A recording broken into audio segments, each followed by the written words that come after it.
Hello, my friend. Tonight we wander beneath the oldest skies humanity ever feared, loved, and worshipped. Warm desert winds move slowly across dark riverbanks while distant fires flicker against mud brick walls. Somewhere beyond the reeds a dog barks once, then falls silent again. Above everything stretches a ceiling of cold stars so immense that even kings feel small beneath it. You stand beside the first storytellers now listening, as they search the heavens for meaning, comfort, and power. The night air smells faintly of smoke-wet clay and river water. Sand presses softly beneath your sandals. Far overhead, the endless darkness waits patiently. So before you get comfortable, take a moment to like the video and subscribe, but only if you genuinely enjoy what I do here. And while you settle in tonight, perhaps wrapped in blankets beside a dim lamp, share your location and local time in the comments below.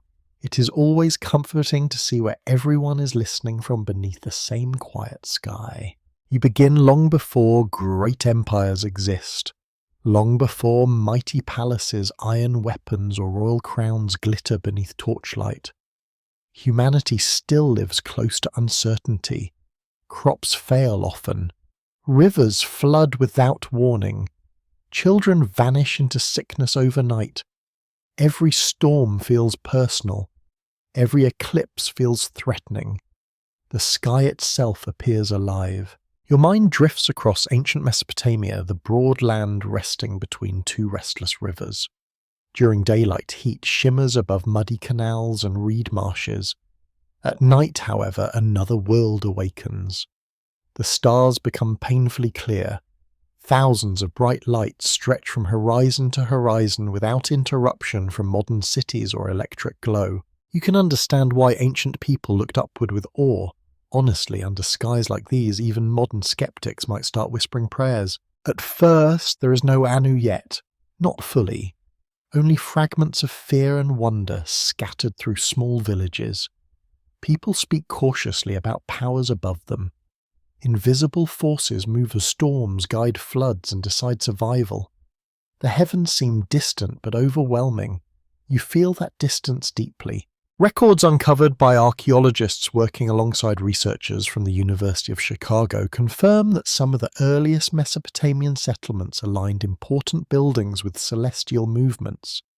Even before formal kingdoms emerged, the sky already shaped spiritual life. Yet scholars still argue over whether organized sky worship developed naturally from farming observations or from political priesthoods seeking greater social control. The debate remains surprisingly lively for something discussed beside cooking fires 6,000 years ago. For a moment, it feels as though you stand among those first farmers beside the riverbanks. They wake before dawn to guide wooden ploughs through wet earth.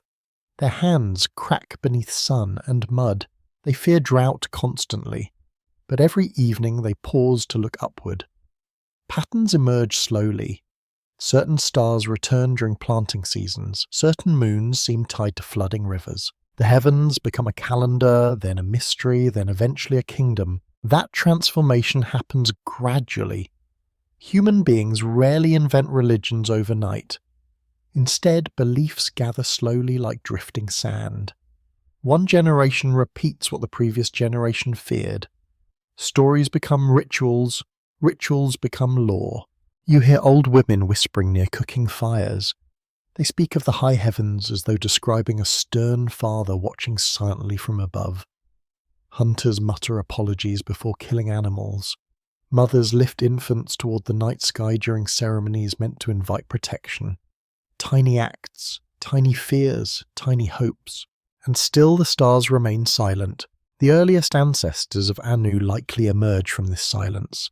A distant heavenly authority, vast, invisible, impossible to challenge. Unlike storm gods who rage dramatically through thunder and lightning, this sky power feels colder and more permanent. The sky is always there, endless, unreachable. A curious footnote appears in some surviving myths centuries later. Certain traditions describe heaven itself, almost like a gigantic roof covering the world. You can picture ancient families lying awake at night, imagining massive cosmic walls holding back dangerous waters above them. Sleep becomes difficult after thoughts like that, though perhaps not impossible, especially with a comfortable blanket. The world around you slowly changes. Villages expand into crowded settlements. Irrigation canals stretch across the land like muddy veins. Storage buildings rise beside temples. Trade increases. Wealth appears unevenly for the first time. Some families eat better than others. Some command labour instead of performing it. Religion changes alongside power. Priests emerge carefully from this growing complexity. They claim knowledge ordinary people lack. They memorize rituals. They observe stars. They interpret eclipses and floods. Soon they become intermediaries between humanity and heaven itself. In your ears, the echo changes into rhythmic chanting carried through early temple courtyards. Reed torches crackle softly while smoke drifts upward into darkness. Priests raise bowls of grain oil and wine toward the sky. Offerings rise because heaven lies above. Even architecture begins reflecting this belief. Temples climb higher over time, each platform reaching slightly closer toward divine space. Harvard researchers studying early Mesopotamian religion note that heavenly authority became deeply linked with political organization during the 4th millennium before modern times. The ruler who claimed favor from heaven could command labor, collect tribute, and settle disputes more effectively. Divine approval strengthened earthly authority. Convenient arrangement, really. Human politics has always enjoyed divine paperwork. Yet no agreement has been reached regarding exactly when Anu became distinct from earlier generalized sky powers.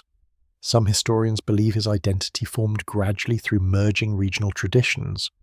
Others suggest priests intentionally elevated a singular heavenly ruler to unify competing city-states. Ancient religion often behaves less like clear theology, and more like generations arguing politely through myths. Night deepens around you now. The rivers murmur softly beyond reed beds. Frogs croak in muddy water. Somewhere nearby, bread bakes slowly against heated clay walls, filling the air with warm, earthy scent. Families gather beneath open skies after exhausting labour. Children point upward nervously when meteors streak overhead, and always the heavens dominate everything. You begin sensing why Anu eventually becomes so important. Not because ancient people were foolish, not because they lacked intelligence. Quite the opposite. They observed nature constantly. Their survival depended upon understanding cycles beyond human control. The sky governed seasons, floods, travel, and time itself. A ruler of heaven naturally became ruler of existence. The emotional distance matters too. Many ancient gods feel close to humanity. They love passionately, rage violently, or interfere constantly in mortal affairs. Anu develops differently. He remains remote, elevated, almost abstract. Like the sky itself, he sees everything while remaining impossibly far away. That distance gives him enormous authority. A Yale historian once described Mesopotamian sky religion as an attempt to organize chaos psychologically. You can feel that tonight. Human beings crave structure when facing uncertainty. The heavens appear orderly even when life feels cruel. Stars move predictably, seasons return eventually. Crops may fail, but the sky continues. So people place trust there. Your thoughts drift upward again through cool darkness. Imagine standing beside those ancient rivers without modern noise or distraction. No engines, no glowing screens. Only wind insects, water and stars bright enough to cast faint shadows across the earth. Small wonder heaven became sacred. Small wonder humanity invented kings among the stars. And somewhere within those first trembling stories carried softly through generations beside riverbank fires, the mighty figure of Anu begins waiting patiently for his age to arrive. Morning arrives slowly across the river plains. Pale sunlight spreads over canals, marsh reeds, and crowded mud brick homes. You wait to the creak of wooden carts and the distant slap of wet clay against building frames. Smoke rises from cooking fires into cool dawn air. Somewhere nearby, goats complain loudly about absolutely everything, as goats have apparently done throughout all human history. The villages you visited before are changing now. They no longer cling loosely to survival beside wandering riverbanks. Instead, they grow outward and upward with astonishing speed. Human ambition expands beside the rivers like floodwater after heavy rain. Storage houses appear first, then workshops, then larger temples standing proudly above ordinary homes. The earliest cities are being born. Your feet carry you through narrow streets crowded with merchants' labourers and priests wrapped in layered wool garments. Children race past carrying baskets of dates while fishermen unload their catches near muddy canals. The air smells of river silt, animal dung, baking bread and hot stone warming beneath the morning sun. It is messy, loud, alive, and above everything rises the temple. At first glance, these sacred structures seem practical enough. Thick walls protect grain stores and religious offerings. Priests organize trade records there. Workers gather instructions from officials beneath shaded courtyards. But gradually you realize something deeper is happening. These temples are not simply buildings. They are bridges between earth and heaven. The people constructing them believe height matters. For a moment, it feels as though you stand beside labourers hauling heavy baskets up broad ramps beneath relentless sunlight. Their shoulders ache. Dust clings to sweating skin, yet they continue stacking mud bricks carefully toward the sky. Each new layer lifts sacred space farther above ordinary human life. The temple becomes a mountain where no mountains exist naturally, and in the heavens above that rising structure waits Anu. His identity sharpens during this age of expanding cities. He is no longer merely a vague sky presence haunting old campfire stories. Now he becomes ruler of the upper heavens, father of divine authority and source of sacred kingship. The growing cities require hierarchy and order. Their gods begin reflecting the same structure. Records from early Sumerian cities confirm that Anu held an exalted position within religious traditions by the late 4th millennium before modern times. Researchers from Oxford University studying temple inscriptions note that priests frequently associated heavenly authority with urban stability and political legitimacy. The message becomes remarkably clear. Prosperous cities exist because heaven permits them. Naturally, rulers find this idea extremely convenient. You wander through the city of Uruk, one of humanity's earliest urban giants. Massive walls surround crowded neighborhoods humming with trade and ritual. Potters shape vessels beside busy streets, while scribes press symbols into damp clay tablets. Temple musicians rehearse hymns beneath shaded courtyards. Everywhere you look, systems are forming: laws, taxes, ceremonies. Civilization itself feels under construction. At the center of this world stands the great temple district dedicated partly to heavenly powers. Priests ascend stairways carrying incense grain and oil toward elevated sanctuaries. Their chants echo softly through warm evening air, while ordinary citizens pause respectfully below. Few people ever enter the highest sacred chambers. Distance reinforces mystery. Anu benefits greatly from the distance. Unlike gods associated directly with storms, rivers, or fertility, Anu remains elevated above daily chaos. He becomes less personal and more cosmic. You do not necessarily expect Anu to help locate missing sheep or cure a fever overnight. Instead, he represents the divine structure holding existence together. Heaven itself gains personality through him. Oddly enough, this remoteness may explain his enduring authority. Human beings often trust distant figures with greater symbolic power. The unseen ruler appears limitless precisely because nobody encounters him casually. Ancient religion understands public relations surprisingly well.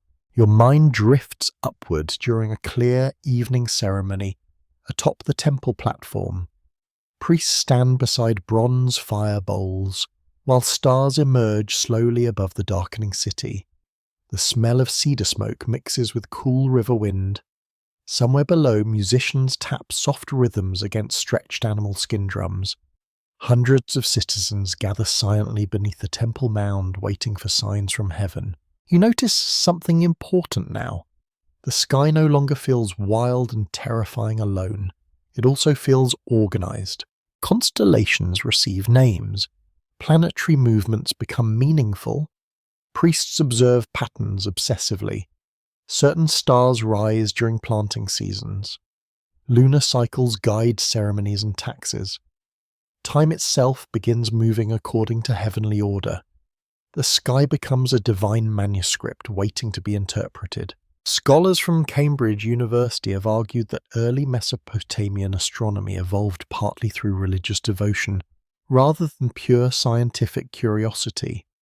Observing the heavens meant studying divine intention, yet arguments still split over whether practical farming needs or spiritual motivations drove these observations first, like many ancient questions.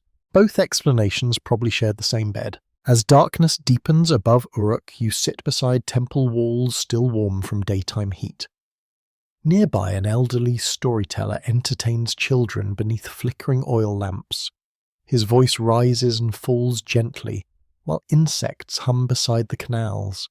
He speaks of heaven as a magnificent realm beyond mortal reach, where Anu reigns from a throne surrounded by brilliant light. The children stare upward with wide eyes. You realize these stories shape more than religion. They shape identity. A citizen of Uruk does not simply belong to a city. They belong within a cosmic system ordered by heaven. Their rulers govern through divine approval. Their priests interpret heavenly signs. Their labor supports sacred balance. Even architecture reflects this worldview. The city itself mirrors the heavens through organized streets, elevated temples, and ceremonial spaces aligned carefully beneath celestial movements. Human order imitates cosmic order, and yet ordinary life remains beautifully human beneath all this grandeur. A baker curses when dough burns accidentally. Merchants argue loudly over fish prices beside muddy canals. Workers collapse exhausted after hauling stone beneath brutal sunlight. Teenagers gossip during festivals. Dogs steal scraps from market stalls. Civilization may worship the heavens, but it still trips over broken sandals occasionally. In your ears, distant chanting blends softly with nighttime river sounds. The temple fires flicker above the sleeping city like earthly stars answering the heavens overhead. Somewhere within the sanctuary, priests preserve sacred objects hidden from ordinary eyes. Clay tablets record offerings dedicated to Anu and other gods. Each inscription strengthens divine memory. No agreement has been reached among historians regarding whether common citizens truly felt personal devotion toward Anu or merely respected his symbolic authority. Some scholars believe ordinary worship focused mainly upon more accessible local gods. Others argue that heavenly kingship deeply influenced daily emotional life even among labourers and farmers. Ancient evidence rarely preserves private thoughts clearly. Still, as you walk beneath the enormous Mesopotamian sky tonight, the emotional atmosphere feels unmistakable. Humanity is learning to build upward physically, politically, and spiritually. Cities rise because people believe heaven favours organised civilization over wandering uncertainty. And at the highest point above these expanding worlds stands an Anu distant and eternal, watching silently, while humanity constructs its first great urban dreams beneath his endless sky. Night settles gently over the growing cities, while warm winds drift through crowded courtyards. Oil lamps glow behind woven reed windows, casting soft amber light onto narrow streets below. Somewhere in the darkness, sandals scrape against stone steps as temple servants carry fresh water toward sacred chambers.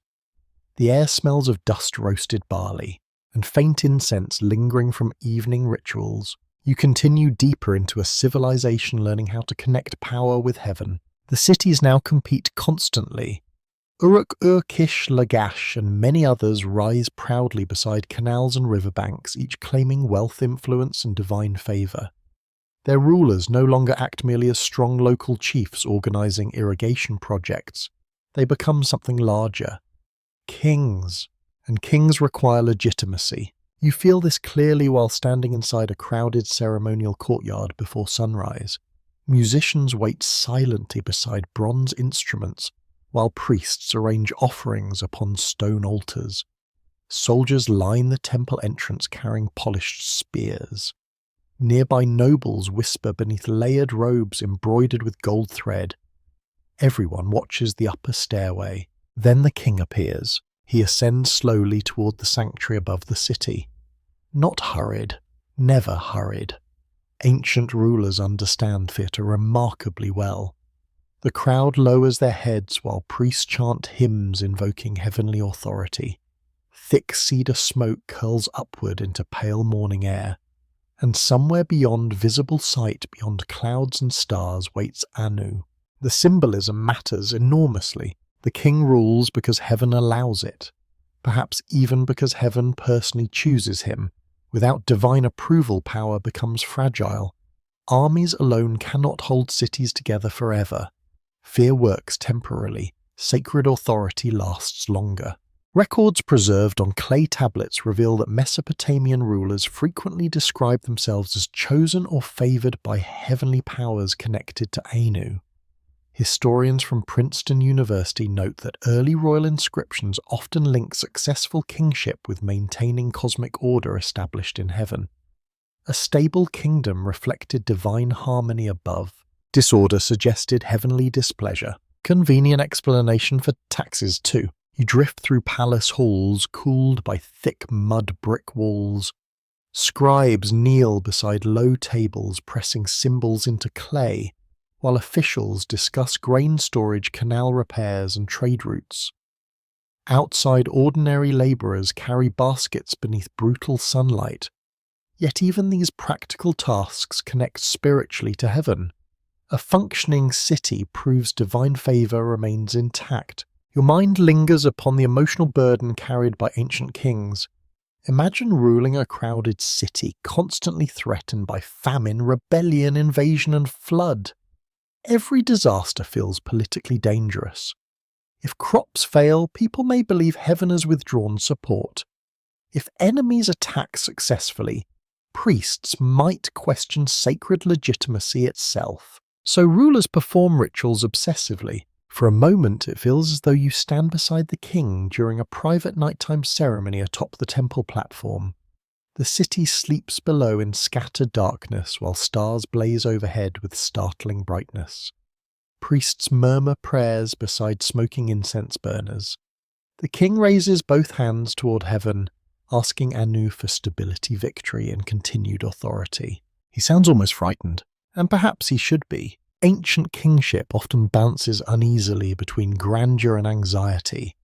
A ruler may command armies and wealth, yet still fear eclipses, omens, and divine anger. The sky itself becomes political territory. Researchers from Yale studying Mesopotamian kingship traditions have found evidence suggesting royal ceremonies intentionally mirrored cosmic order.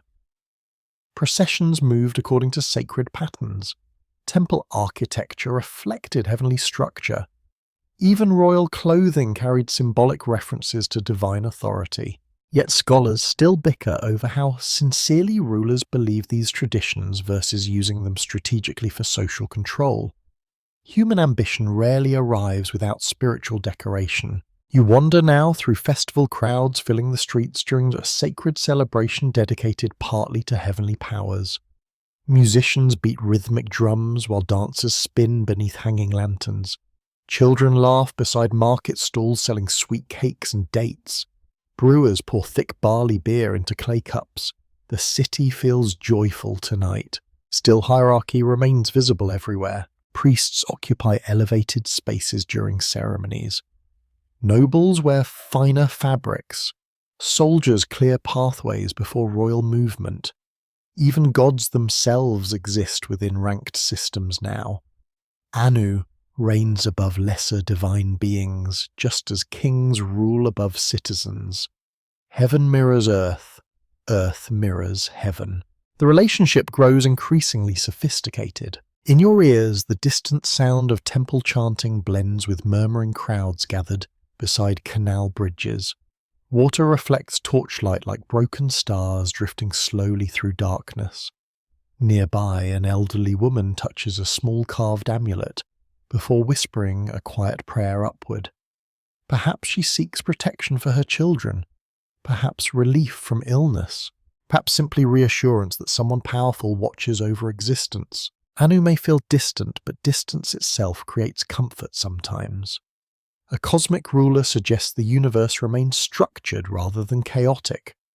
Human beings sleep easier, believing someone controls the heavens, even if that someone rarely answers directly. A curious footnote survives from later Mesopotamian traditions describing divine assemblies held in heaven beneath Anu's authority. Gods debate decisions, assign responsibilities, and judge disputes much like earthly courts. You smile slightly, imagining celestial bureaucracy forming above ancient Mesopotamia. Apparently even immortals cannot escape committee meetings. The city around you continues expanding year after year. New canals increase agricultural wealth. Trade caravans arrive, carrying timber metals and precious stones from distant regions. Temples accumulate riches through offerings and taxation. Priests preserve records carefully within growing archives. Writing itself transforms religion profoundly. Before written language, sacred stories shift constantly between generations. Details change, meanings blur, but clay tablets preserve authority with remarkable durability. Hymns dedicated to heavenly powers survive beyond individual memory now.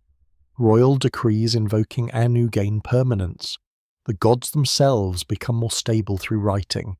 Harvard scholars examining early cuneiform archives argue that literacy strengthened centralized religious authority by allowing priests to standardize myths and rituals across larger populations.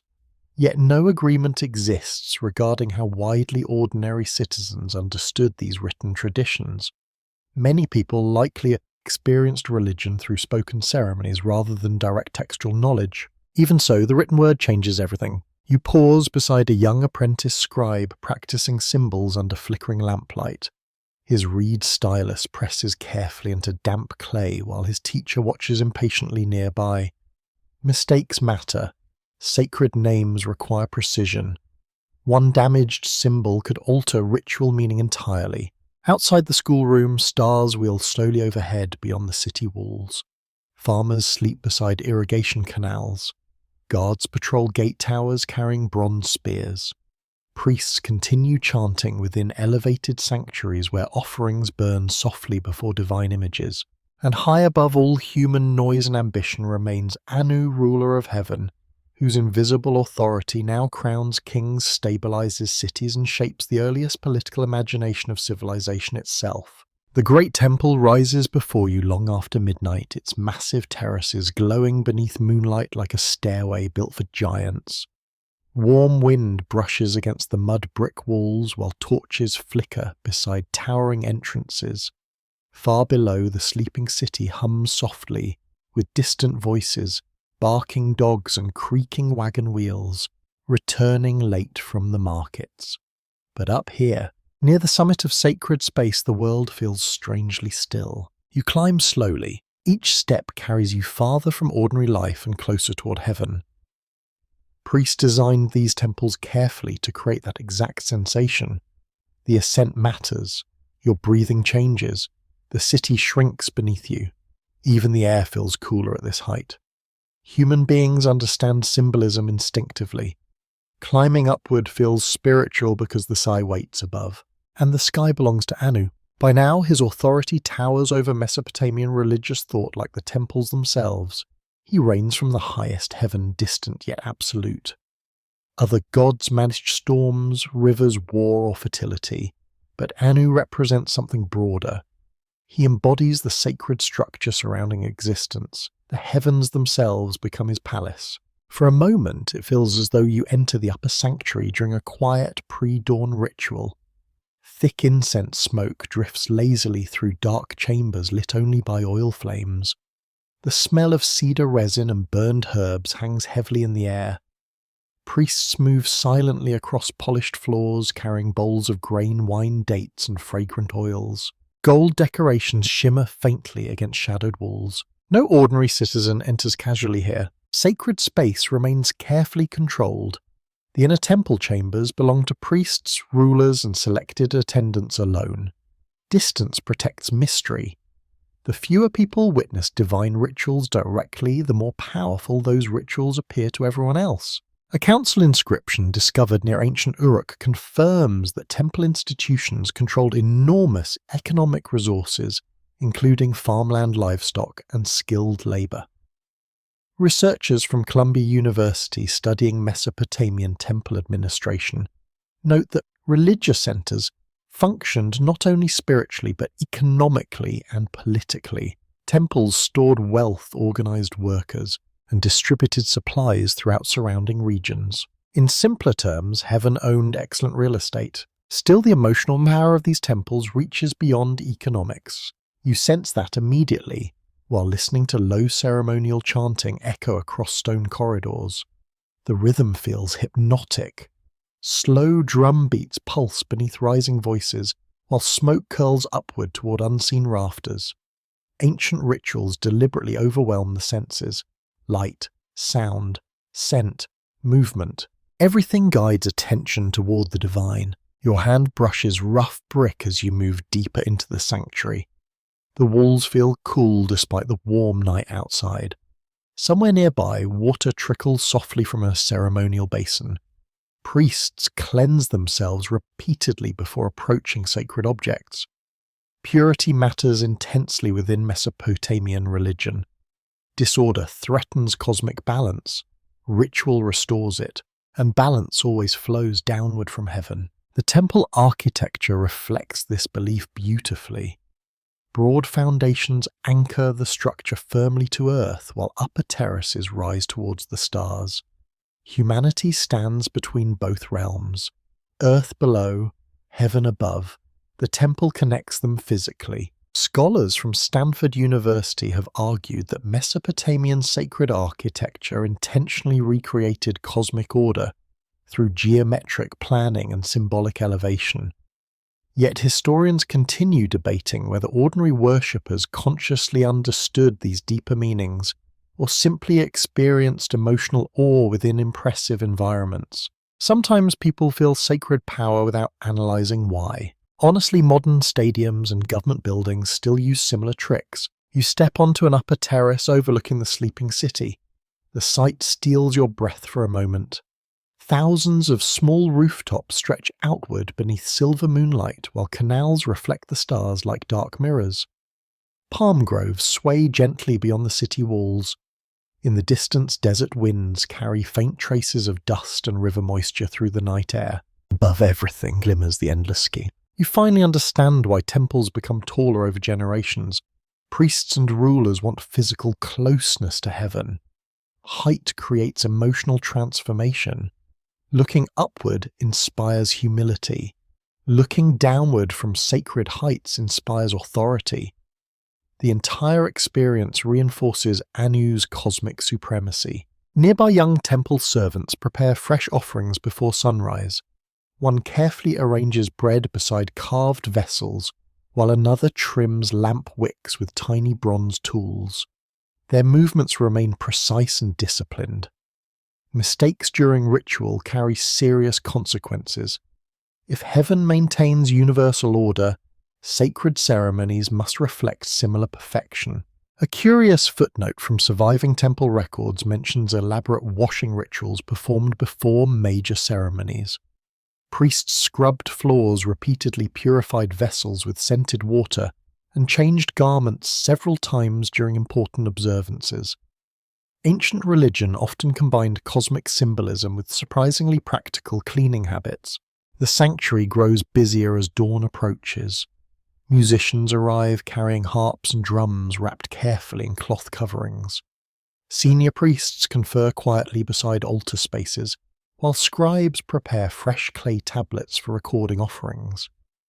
Outside city workers begin stirring awake below the temple complex. Life revolves around this sacred center. You notice how temple authority reaches into every layer of society. Farmers provide grain for offerings, merchants donate wealth during festivals, craftsmen produce sacred vessels and statues, kings sponsor building projects demonstrating devotion to heaven. Even ordinary labour supports divine order indirectly, and Anu remains at the top of this enormous spiritual pyramid. Records preserved from later Mesopotamian traditions describe heavenly decrees flowing downward through divine hierarchies before reaching humanity. The concept resembles royal administration remarkably closely. Orders descend from the highest ruler through trusted officials toward common citizens. Heaven mirrors empire. Empire mirrors heaven. No agreement has been reached among scholars regarding how personally connected ordinary people felt toward Anu himself. Some historians suggest worship focused mainly upon local temple gods managing practical concerns like fertility and protection. Others argue that Anu's distant authority shaped emotional understanding of the cosmos even without intimate devotion. The evidence remains frustratingly incomplete. Still standing atop the temple at sunrise, you feel the emotional truth clearly enough. The eastern horizon brightens slowly from deep blue into pale gold. Birds begin calling from palm groves beside the canals. Smoke rises from waking homes across the city. Priests lift their hands toward the growing light while chants echo against ancient brick walls, and above the newborn day stretches the infinite sky of Anu, vast beyond comprehension, crowning civilization with sacred order while humanity kneels beneath its endless height. The morning heat arrives early now, spreading across temple courtyards and crowded streets with quiet determination. Dust rises beneath passing sandals while merchants unfold woven cloth awnings above their market stalls. Somewhere nearby, a donkey complains bitterly, beside stacked baskets of onions. The sound echoes between mud brick walls already warming beneath the sun. Yet inside the scribal houses, another kind of labour unfolds. You step through a narrow doorway into cool shadow, scented faintly of clay oil smoke and damp reeds. Young apprentices kneel cross-legged beside low wooden tables while instructors pace slowly behind them. Reed styluses scratch carefully into soft clay tablets. Tiny wedge-shaped marks appear one after another, with astonishing patience. Writing has become sacred work. At first, Mesopotamian writing exists mainly for practical reasons. Temples track grain storage, livestock taxes, and labour obligations. But gradually the written word expands beyond economics. Myths are preserved. Hymns survive. Royal achievements gain permanence. The gods themselves become more stable through text. And no god benefits more from this permanence than Anu. Before writing, stories shift constantly between generations. One village remembers heaven differently from another. Priests argue, elders forget details, but clay tablets freeze belief into physical form. Sacred traditions can now survive floods, wars, and centuries of political change. As long as someone preserves the tablets, divine memory endures. For a moment, it feels as though you sit beside an aging scribe deep inside a temple archive. Shelves of clay tablets surround you from floor to ceiling. Some contain trade records. Others preserve hymns or rituals copied carefully from older sources. Dust hangs softly in narrow beams of sunlight slipping through high windows. The old scribe wets his stylus and begins reciting lines praising Anu as ruler of heaven and source of divine authority. His voice sounds reverent, tired too. These scribes carry enormous responsibility. They are not merely recording information, they are preserving civilization itself. Every copied hymn strengthens religious continuity. Every royal inscription reinforces sacred kingship. Every myth shapes how future generations understand heaven. Researchers from the University of California studying early Mesopotamian archives confirm that temple libraries became centers of both religious and political memory. Certain hymns dedicated to heavenly authority appear repeatedly across centuries, suggesting organized efforts to preserve core traditions surrounding Anu and related divine structures. Yet scholars still debate how standardized these beliefs truly remained between distant cities. The ancient world often appears unified from far away. Up close, it resembles many local traditions negotiating constantly with one another. You drift through the archive rooms slowly. Some tablets feel smooth from repeated handling. Others crumble slightly at the edges after centuries of storage. Scribes repair damaged texts whenever possible. Important stories deserve survival. One curious feature emerges repeatedly in these writings. Anu is often described less through dramatic adventures and more through authority itself. Other gods fight monsters, seduce lovers, or unleash storms dramatically across mythic landscapes. Anu usually reigns. He judges. He grants legitimacy. His power feels ceremonial and immense, almost constitutional. The emotional effect becomes clearer during public recitations held within temple courtyards at night. Families gather beneath hanging lanterns while trained readers perform ancient myths aloud. Children lean sleepily against their parents. Traders pause beside market stalls to listen. Somewhere above the city, stars burn steadily through warm darkness. The stories remind listeners that heaven possesses structure. In your ears, the rhythmic cadence of spoken hymns mingles with crackling torch flames and distant canal water moving slowly through the city. Certain phrases repeat again and again. Lord of heaven, Father of the gods, source of kingship. The repetition matters deeply. Human memory strengthens through rhythm. Harvard historians examining Mesopotamian oral traditions note that repeated ceremonial performance likely shaped collective emotional identity more powerfully than private reading ever could. Most citizens never handled sacred tablets directly. They experienced divine authority through listening, chanting, and public ritual participation. Religion lived in the voice as much as the text, and voices carry emotion beautifully through darkness. You notice how writing also changes political ambition. Once kings understand their deeds can survive physically upon clay tablets, they begin shaping legacy more carefully. Victories grow grander in inscriptions, failures disappear conveniently, divine approval becomes heavily documented. Some things never change. A royal inscription commissioned during this period describes a ruler receiving heavenly authority directly from Anu before building new temples and expanding irrigation systems. Whether the event occurred exactly as described remains impossible to prove. Scholars from the University of Chicago argue that such inscriptions blended genuine religious belief with calculated propaganda, yet no agreement exists regarding where sincere devotion ended and political performance began. Ancient rulers themselves may not have separated the two clearly. Your thoughts drift toward the emotional comfort these written traditions provide ordinary citizens. Imagine living in a world shaped constantly by flood, drought, war, and disease. Stability feels precious. Sacred texts promise continuity. The same hymns sung by grandparents survive into your own lifetime.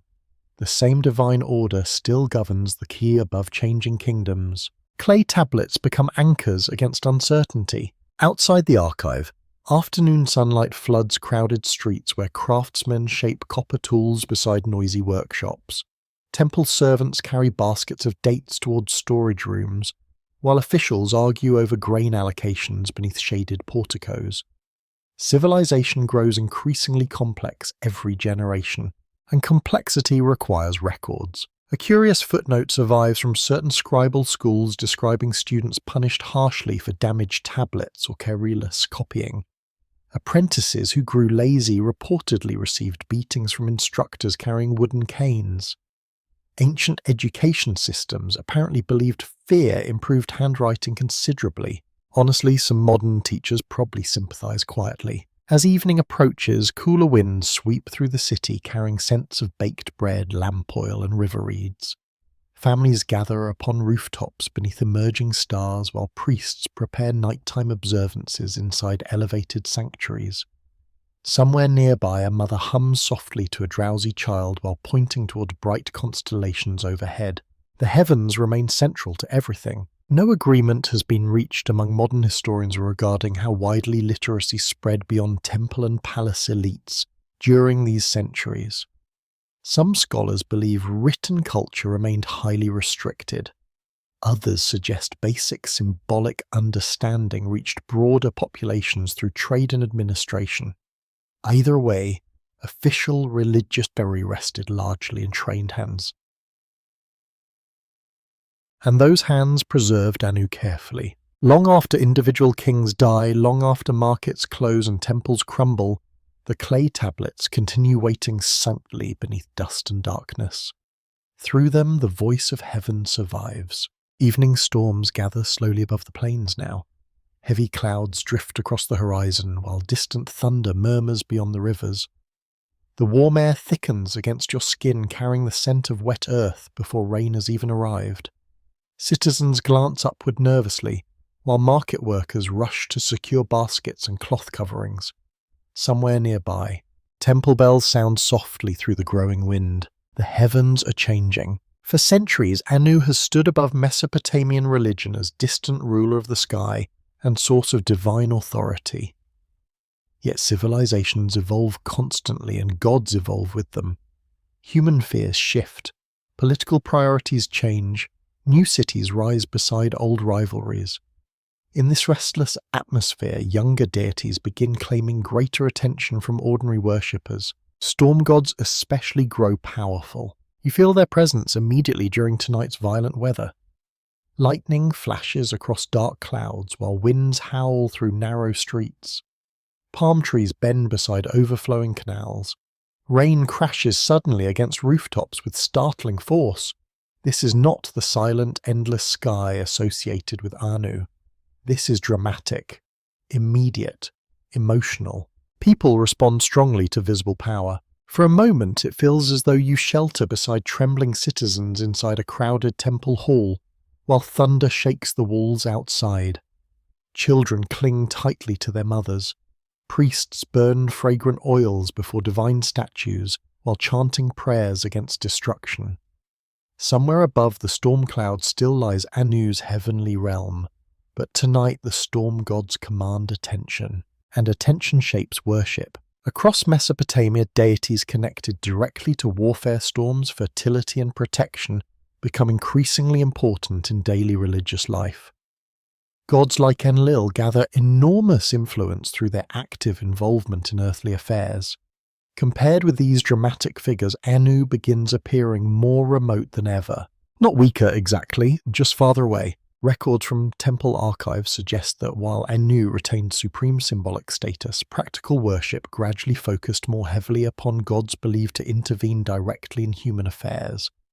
Researchers from Stanford University studying Mesopotamian religious development note that divine hierarchies often separated ceremonial supremacy from emotional accessibility. The highest god did not always receive the most personal devotion. Rather like modern constitutional monarchs, honestly, still Anu's authority remains foundational. Even powerful younger gods derive legitimacy partly through heavenly order established above them. You notice this repeatedly in myths and rituals. Storm gods may command winds and armies, but heaven itself still crowns the cosmic structure. The emotional tension fascinates you. Human beings seem drawn toward gods who feel both mighty and personal.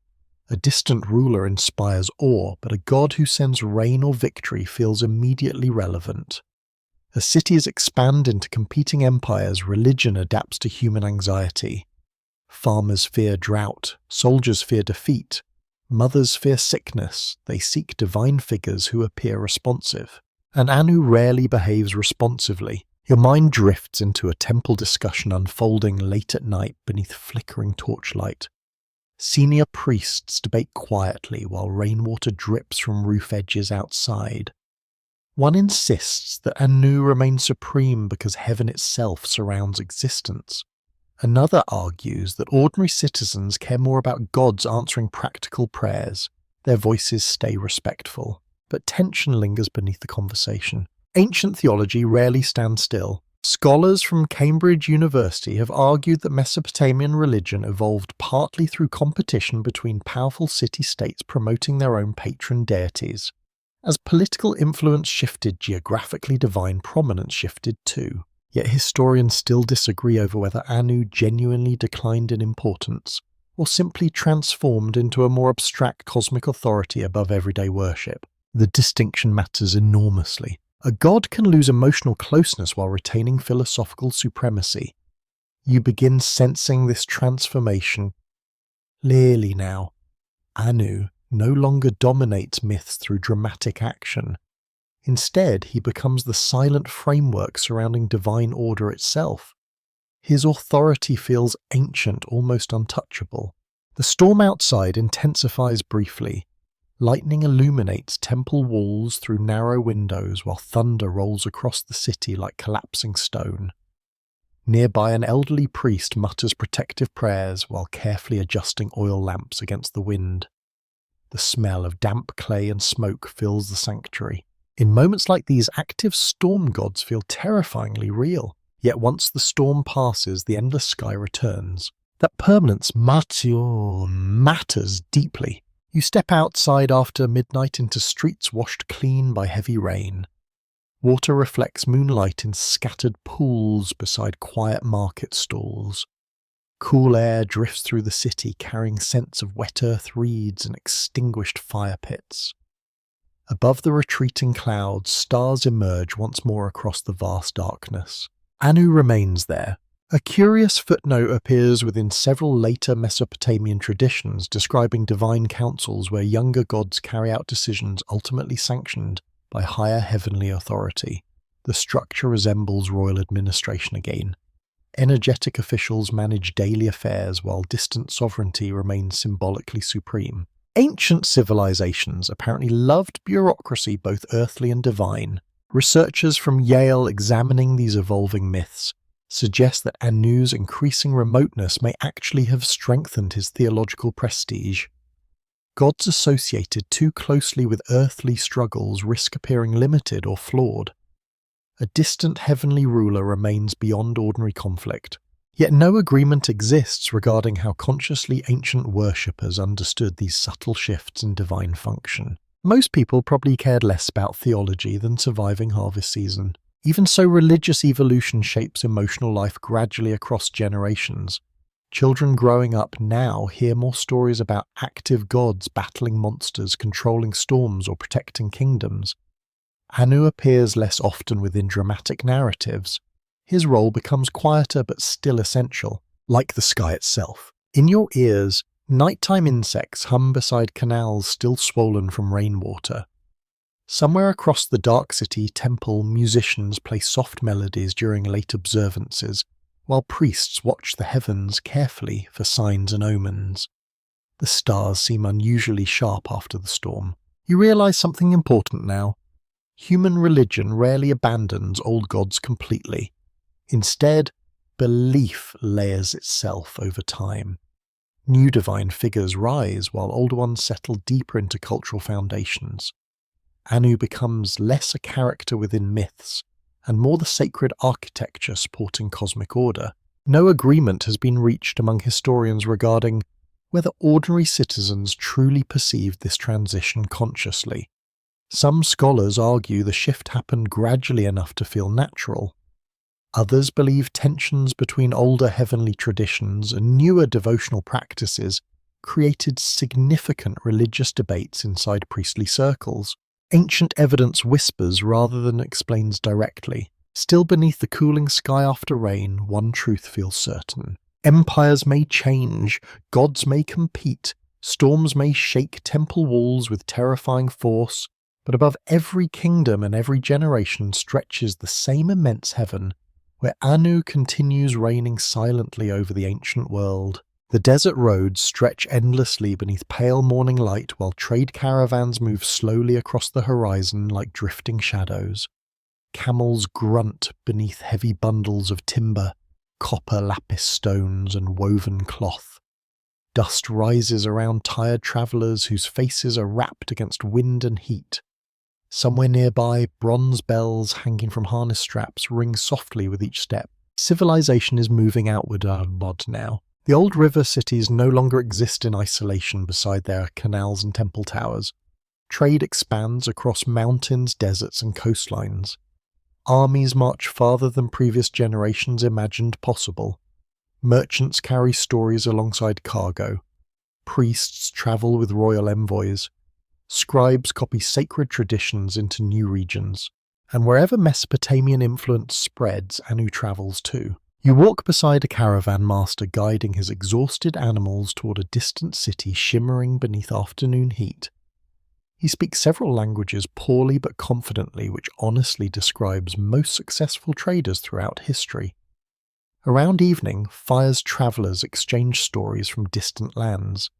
Some speak of unfamiliar gods ruling mountains or seas. Others describe foreign kings building temples patterned after Mesopotamian designs. The ancient world grows interconnected. For a moment, it feels as though you enter a bustling frontier settlement where merchants from many cultures gather beside crowded market squares. Strange perfumes mingle with roasting meat and river mud. Foreign musicians perform unfamiliar melodies near public wells. Translators argue loudly while scribes attempt recording trade agreements across multiple languages. Yet above every conversation stretches the same sky. That shared sky gives Anu unusual flexibility as a divine figure. Local gods often remain tied closely to specific rivers, mountains, or cities. But heaven belongs everywhere. Travellers crossing distant deserts still sleep beneath Anu's realm each night. The universality of the sky allows his authority to spread naturally through expanding networks of trade and empire. Records discovered in northern Mesopotamian sites confirm that references to Anu appeared far beyond southern Sumerian cities during periods of intense cultural exchange. Researchers from Oxford University studying early trade routes note that religious concepts frequently travelled alongside economic systems and political alliances. Divine authority moved remarkably well across commercial networks. Merchants, it turns out, carried their theology efficiently. You notice how foreign rulers adapt Mesopotamian heavenly traditions selectively. Some embrace Anu as supreme cosmic authority, while preserving local gods for practical worship. Others reshape him entirely to fit existing beliefs. Religion rarely spreads unchanged. Human cultures translate sacred ideas constantly. Still, the image of a distant sky ruler resonates widely. Your thoughts drift toward a royal court far from the southern Riviera plains. The palace architecture differs slightly now. The clothing styles have changed. Even the language sounds unfamiliar. Yet priests still raise offerings toward heaven during ceremonies legitimizing kingship. The symbolism remains recognizable. Heavenly authority crowns earthly rule. Cambridge historians examining ancient diplomatic texts argue that shared religious language helped neighbouring kingdoms negotiate alliances and political legitimacy.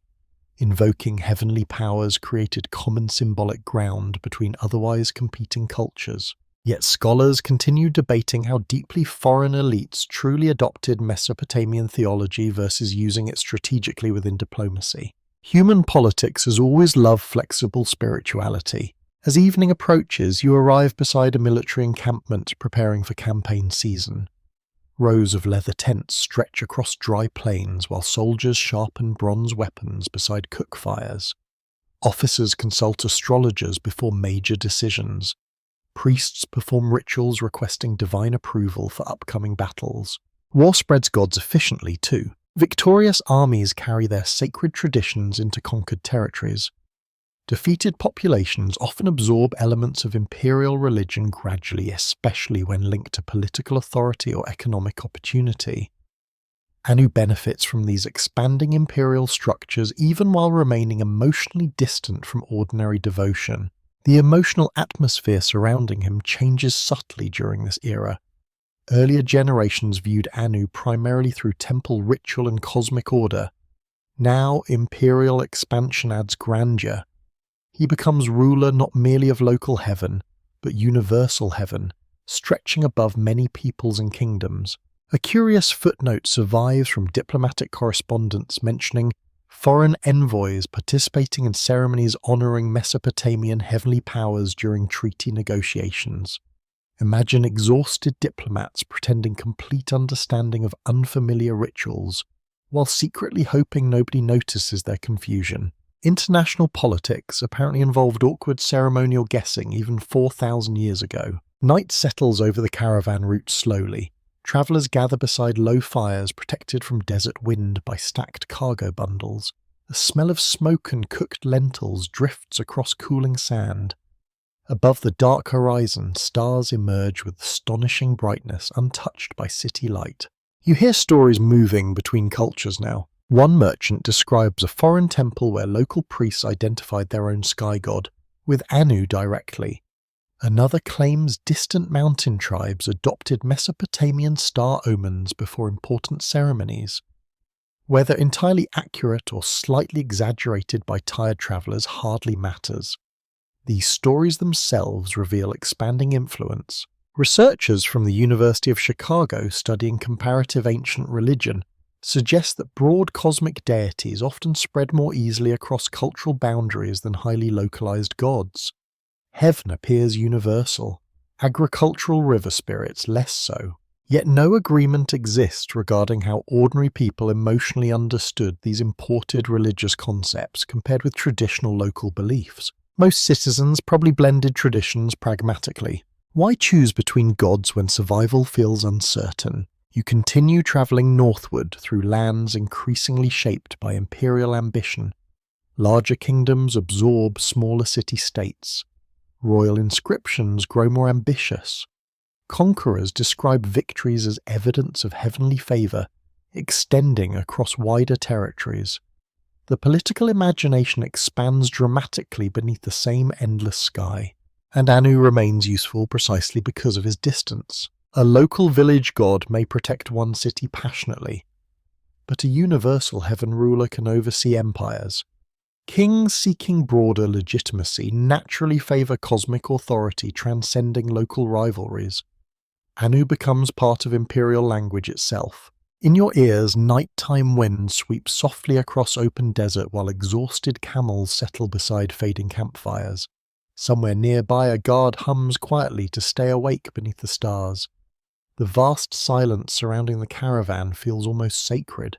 You realize that ancient religion spreads not only through conquest or priesthood, but through ordinary movement.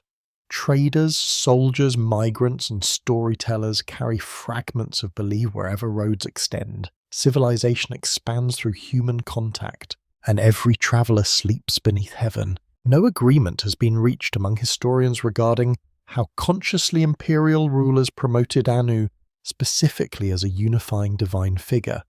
Some scholars see deliberate theological strategy within expanding states. Others argue his influence spread more organically through cultural prestige and shared cosmological ideas. Ancient empires rarely leave tidy explanation behind. Still, as caravans cross deserts and armies march beneath unfamiliar constellations, the ancient sky god continues extending his silent dominion across the growing world. Music drifts through the city long before sunset tonight. Harps ring softly beneath shaded courtyards while drums pulse like distant heartbeats across crowded streets. Coloured fabrics hang between market buildings, swaying gently in warm evening wind. Children chase each other through the dust, carrying flower garlands almost larger than themselves. Even the priests seem slightly less severe today. A festival approaches. The city prepares for one of its great sacred celebrations where religion, politics, fertility, and cosmic order merge into a single elaborate performance. Nothing in Mesopotamia exists separately for very long. Agriculture connects to kingship. Kingship connects to heaven. Heaven connects to divine balance. And somewhere above every ritual still reigns Anu, silent ruler of the upper cosmos. You move slowly through the gathering crowds while temple servants scatter fragrant herbs across ceremonial pathways. The smell of crushed mint cedar smoke and warm bread fills the evening air. Merchants sell honey cakes beside musicians tuning bronze string instruments. Farmers arriving from distant villages stare upward at the towering temple terraces glowing gold beneath the lowering sun. Everyone senses the importance of tonight. For a moment it feels as though you stand within the temple courtyard just after darkness settles fully across the city. Hundreds of oil lamps flicker against massive walls while priests in layered ceremonial robes form solemn processions toward the sanctuary. Musicians strike deep rhythmic patterns that echo through stone passages and open plazas alike. The sacred marriage rites are beginning. These ceremonies vary across centuries and cities, yet their emotional purpose remains remarkably consistent. Human society seeks reassurance that cosmic order still functions properly. Fertility, kingship, harvests, and heavenly balance must remain connected. Ritual performance helps renew that connection each year. Anu himself rarely appears as the emotional centre of these ceremonies. Instead, more active divine figures dominate the dramatic elements. Yet his authority still hovers above the entire sacred structure like the night sky above the temple. Without heavenly order, the rituals lose meaning. Researchers from Yale University studying Mesopotamian ceremonial traditions note that sacred marriage festivals symbolically united divine and earthly authority through carefully staged rituals involving rulers, priests, music offerings, and public celebration.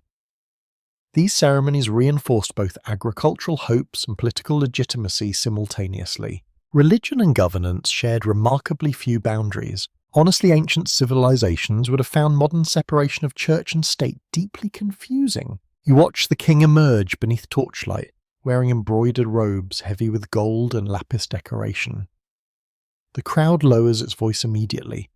Nearby priests carry sacred objects hidden beneath fine cloth coverings, while singers chant ancient hymns describing divine favour flowing from heaven toward the land. Everything feels choreographed because it is. Even the movements through the courtyard follow symbolic pathways reflecting cosmic order. Processions circle sacred spaces carefully. Offerings appear in precise sequences. Music rises and falls according to ritual timing preserved across generations. The ceremonies create emotional certainty through repetition. Your mind drifts toward the ordinary citizens gathered around the temple walls tonight. Farmers exhausted from irrigation labour stand beside wealthy merchants perfumed with imported oils. Mothers balance sleepy children against their shoulders, while elderly men lean upon polished walking staffs. For a few hours, everyone shares participation in sacred renewal. That collective feeling matters deeply. Ancient religion often functions socially as much as spiritually. Festivals create unity. Shared rituals strengthen identity. Public celebration reassures frightened populations that the world remains stable despite floods, wars, and uncertain harvests. And stability always descends from heaven. Cambridge scholars examining Mesopotamian civic religion argue that large public ceremonies help transform scattered populations into emotionally connected urban societies. Yet historians still debate how sincerely ordinary participants believed every symbolic element versus simply enjoying communal celebration and temporary relief from labour. Human beings rarely separate devotion from entertainment completely. The night air cools slightly as musicians continue playing beneath the stars. Incense smoke drifts upward through torchlight in slow twisting patterns. Somewhere nearby, temple cooks prepare enormous quantities of roasted grain cakes and sweet beer for public distribution after the rituals conclude. A curious footnote survives from one later festival account, describing citizens becoming so enthusiastic during celebrations that officials struggled maintaining orderly processions through crowded streets. Ancient people apparently enjoyed public festivals with exactly the same energetic chaos visible at modern concerts and sporting events. Civilization changes less than we imagine sometimes. You wander briefly beyond the central temple district toward quieter neighborhoods where smaller family ceremonies unfold privately. Women place offerings beside household shrines, while fathers lift children upward to glimpse the stars between rooftops. Soft prayers drift through open windows scented with cooking herbs and lamp smoke. Religion lives here too, not only inside great temples. A mother whispers blessings, asking heavenly powers to protect her sleeping infant through the coming year. An elderly craftsman thanks the gods for surviving another harvest season. Young couples exchange hopeful glances during fertility celebrations tied symbolically to cosmic renewal. Even distant Anu touches these intimate moments indirectly. His heavenly order forms the invisible structure surrounding every prayer, every offering, every hope for continuity. Stanford researchers studying household religion in Mesopotamia suggest that ordinary families blended official temple traditions with deeply personal spiritual practices shaped by local customs and daily concerns. No agreement has been reached regarding how closely domestic worship aligned with elite priestly theology. Ancient religion probably looked much messier inside actual homes than official inscriptions suggest. Human life usually does. Midnight approaches slowly. The great temple still glows above the city while music softens into slower melodies carried across cooling rooftops by desert wind. Stars stretch endlessly overhead, untouched by human ceremony below. You realize something comforting tonight. These festivals are not merely about pleasing gods, they're about easing human anxiety. Civilization feels fragile, crops fail, children sicken, enemies gather beyond city walls. Ritual creates emotional continuity against uncertainty, and heaven offers permanence. In your ears, distant singing fades gradually into quiet conversation and tired laughter as citizens begin returning home through lantern-lit streets. Temple fires continue burning atop the sacred terraces, while priests maintain late observances beneath the stars. Far above the celebration, beyond smoke music and mortal worries, Anu still reigns silently over the ordered heavens that ancient humanity desperately hopes will never fall into chaos. The old stories are changing again. You notice it first inside the royal libraries where scribes copy ancient myths beside newly composed texts praising ambitious dynasties. Clay tablets dry upon wooden shelves while officials debate theology with the same seriousness usually reserved for taxation or military strategy. Outside the city hums with unfamiliar accents and expanding trade. Power has shifted northward now. Babylon rises. Its walls grow immense beneath blazing sunlight. Its temples climb toward heaven with breathtaking confidence. Merchants crowd its gates carrying spices, wool, copper, ivory, and rumors from distant lands. Kings here do not simply inherit earlier traditions, they reshape them carefully, weaving older gods into new imperial narratives designed to strengthen Babylonian authority. And Anu must find his place within this changing cosmic order. Warm evening air drifts through the city as you walk toward the towering temple complexes dominating the skyline. The smell of baked brick lamp oil and river water mixes with faint perfume from noble courtyards nearby. Musicians rehearse within palace halls while scribes labor late into the night beneath flickering lamps. Civilization feels increasingly sophisticated now. For a moment, it feels as though you sit inside a scholarly chamber where elderly priests debate passages from ancient creation myths. One carefully unrolls a worn tablet preserving older Sumerian traditions. Another presents a newer Babylonian composition elevating different divine figures within the cosmic hierarchy. Their discussion remains polite but intense. Myths are political territory. Babylonian rulers understand this perfectly. If empires change, sacred narratives must adapt alongside them. Religious continuity matters enormously, yet so does imperial prestige. Older gods remain respected, but their relationships shift subtly inside rewritten cosmologies. Anu retains supreme heavenly dignity in many traditions, yet younger gods increasingly dominate active creation stories and political symbolism. Most notably, Marduk rises dramatically within Babylonian religion, eventually becoming central to imperial ideology. Researchers from Harvard University studying Babylonian theological development note that major empires often reorganize divine hierarchies to mirror contemporary political realities. As Babylon expanded, its patron god naturally gained elevated status within state-sponsored religious traditions.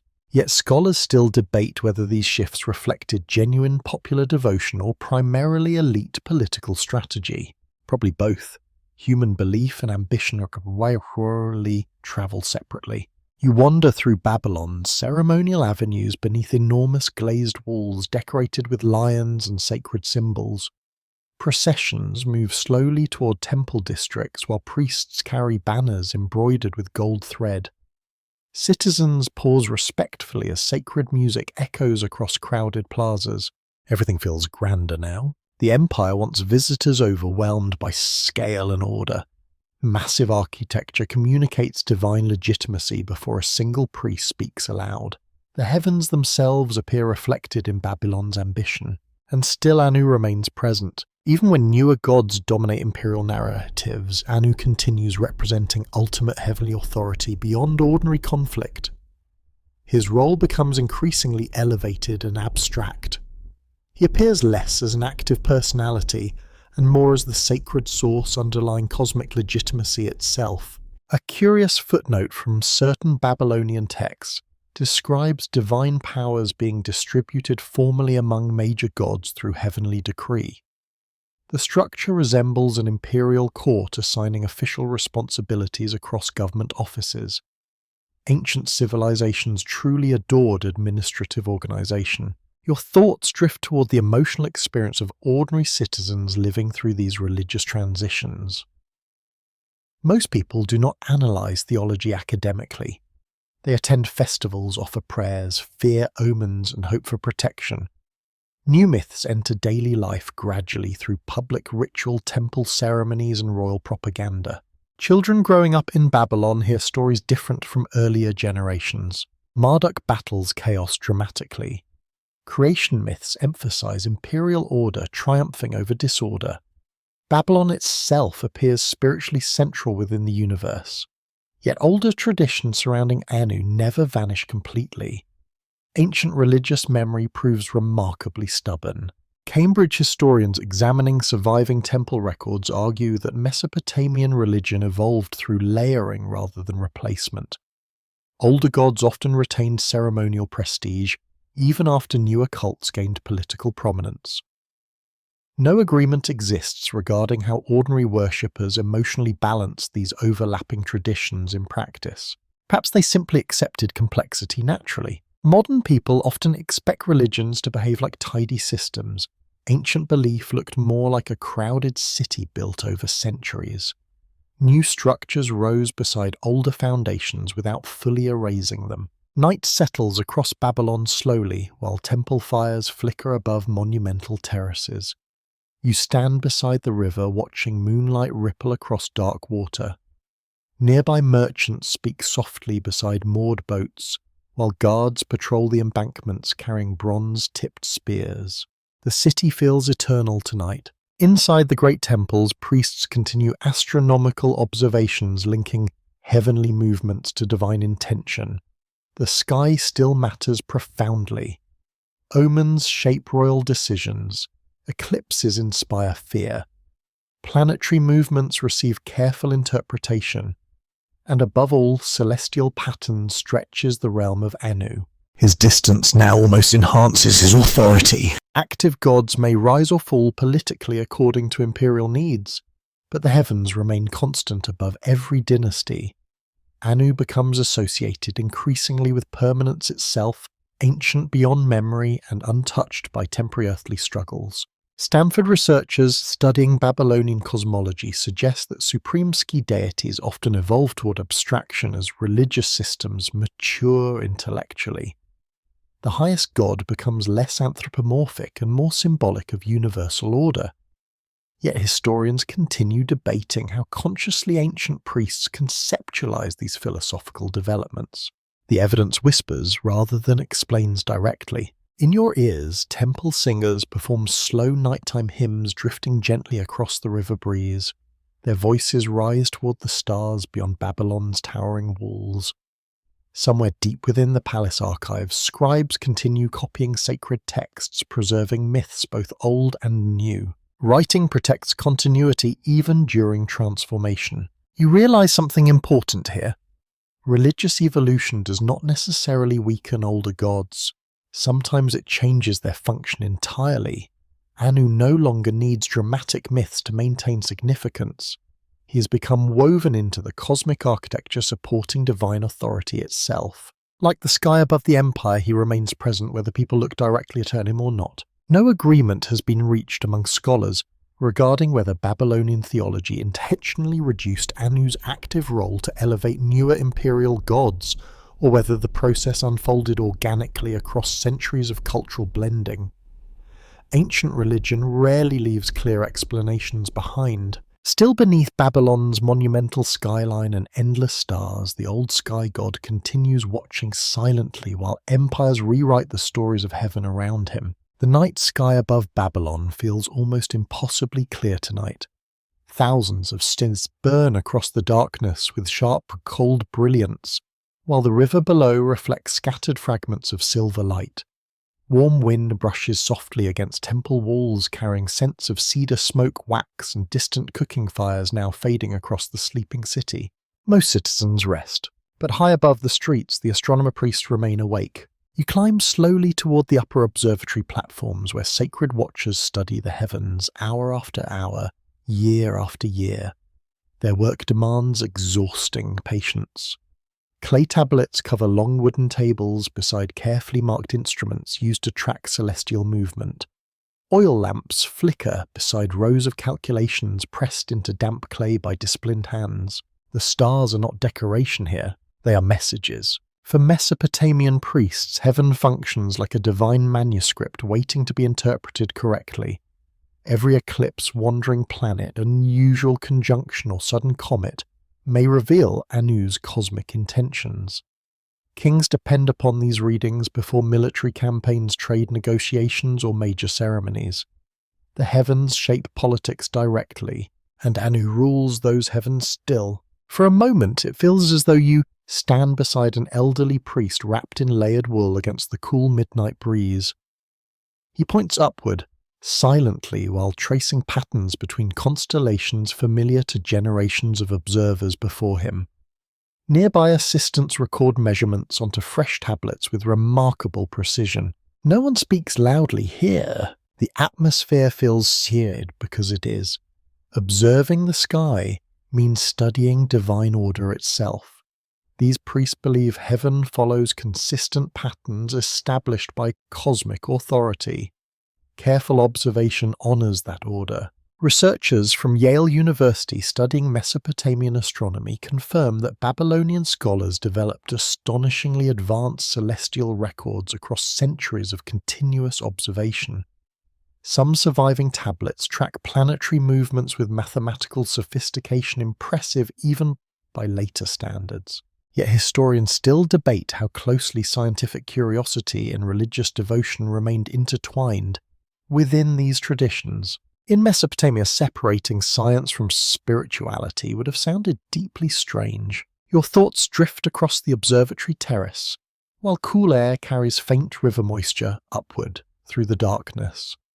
One young apprentice carefully notes the position of a bright wandering planet, while another compares fresh observations against older records preserved in temple archives. Patterns matter intensely here. If heaven reflects divine order, then celestial movements must contain meaning. A lunar eclipse might signal danger for the king. Certain planetary alignments could predict military victory or famine. Priests spend entire lifetimes searching for reliable interpretations hidden within the sky. Honestly, the pressure sounds exhausting. Imagine trying to explain every unusual event in heaven, while kings wait impatiently below for reassurance about wars and harvests. Still, these observations produce remarkable intellectual achievements. Generations of Mesopotamian astronomers preserve detailed records allowing increasingly accurate predictions of celestial phenomena.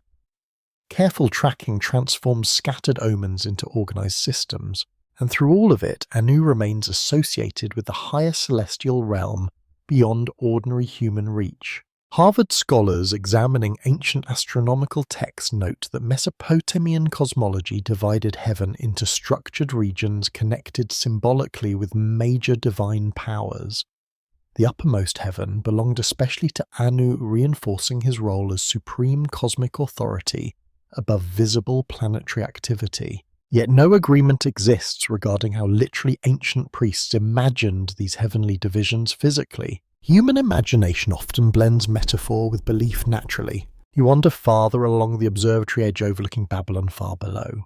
Most windows now glow dimly or not at all. Dogs bark occasionally beside narrow streets, while distant guards patrol gate towers carrying bronze lanterns.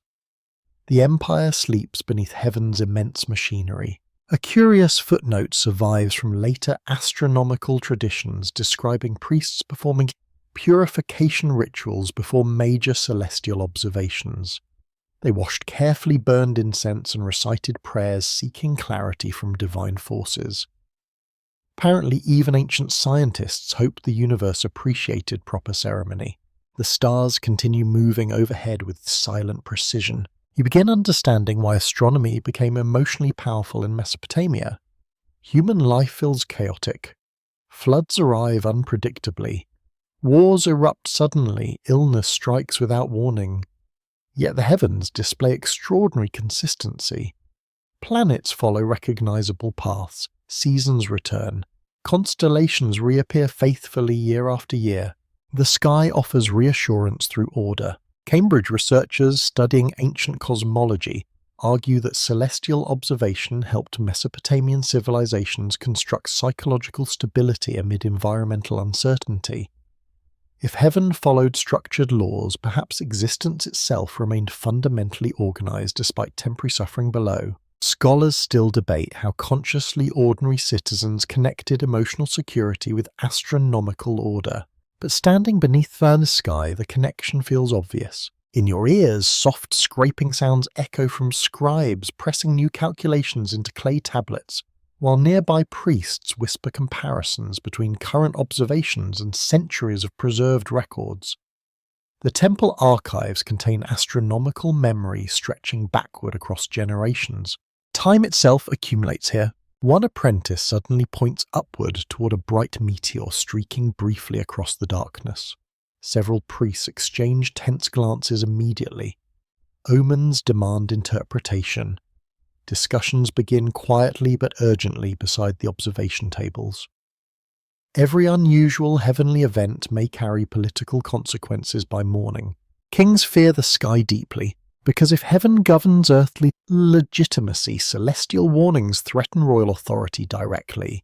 A poorly interpreted eclipse or comet could undermine confidence across an empire.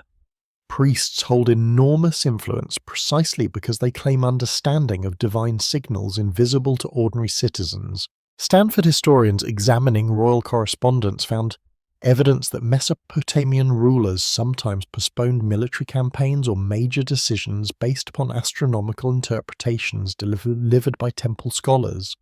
Yet historians continue arguing over whether kings genuinely feared celestial omens or strategically used them to justify political choices already planned.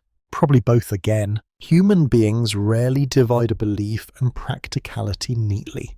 The night grows colder near dawn. Temple servants bring warm drinks flavored with herbs to the exhausted observers still studying the heavens above Babylon. Their eyes remain fixed upward despite fatigue. And what they see is not merely astronomy.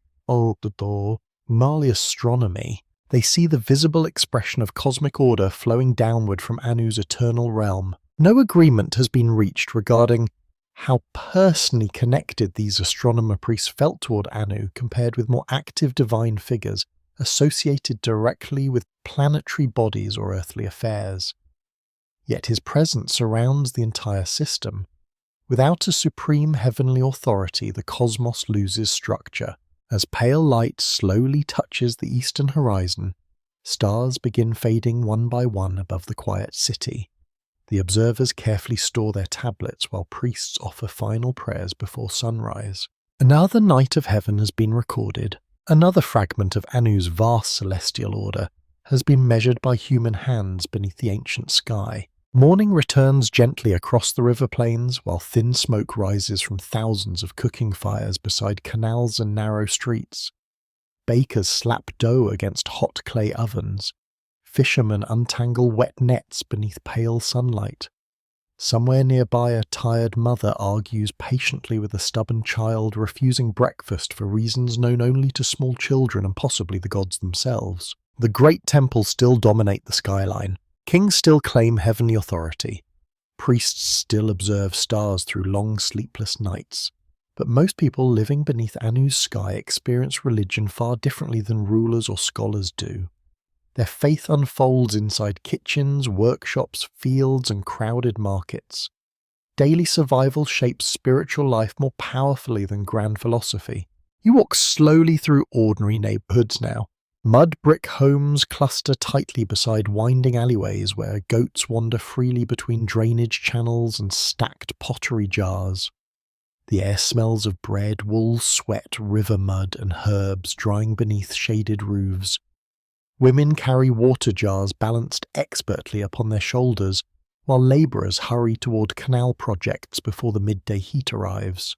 Life here feels exhausting and deeply human. For a moment, it feels as though you sit beside a farming family during evening supper after a brutal harvest day. Their hands ache from cutting grain beneath relentless sunlight. Dust coats their clothing.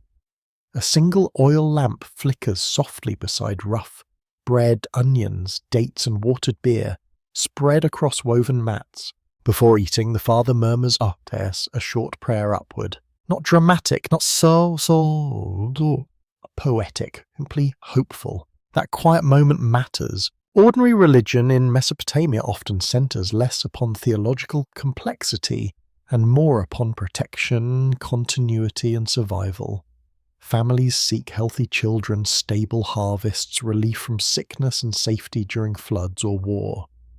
They participate in festivals, bring offerings to temples, and observe rituals partly because uncertainty surrounds every aspect of existence. And above that uncertainty stretches heaven. Even distant Anu influences ordinary emotional life indirectly.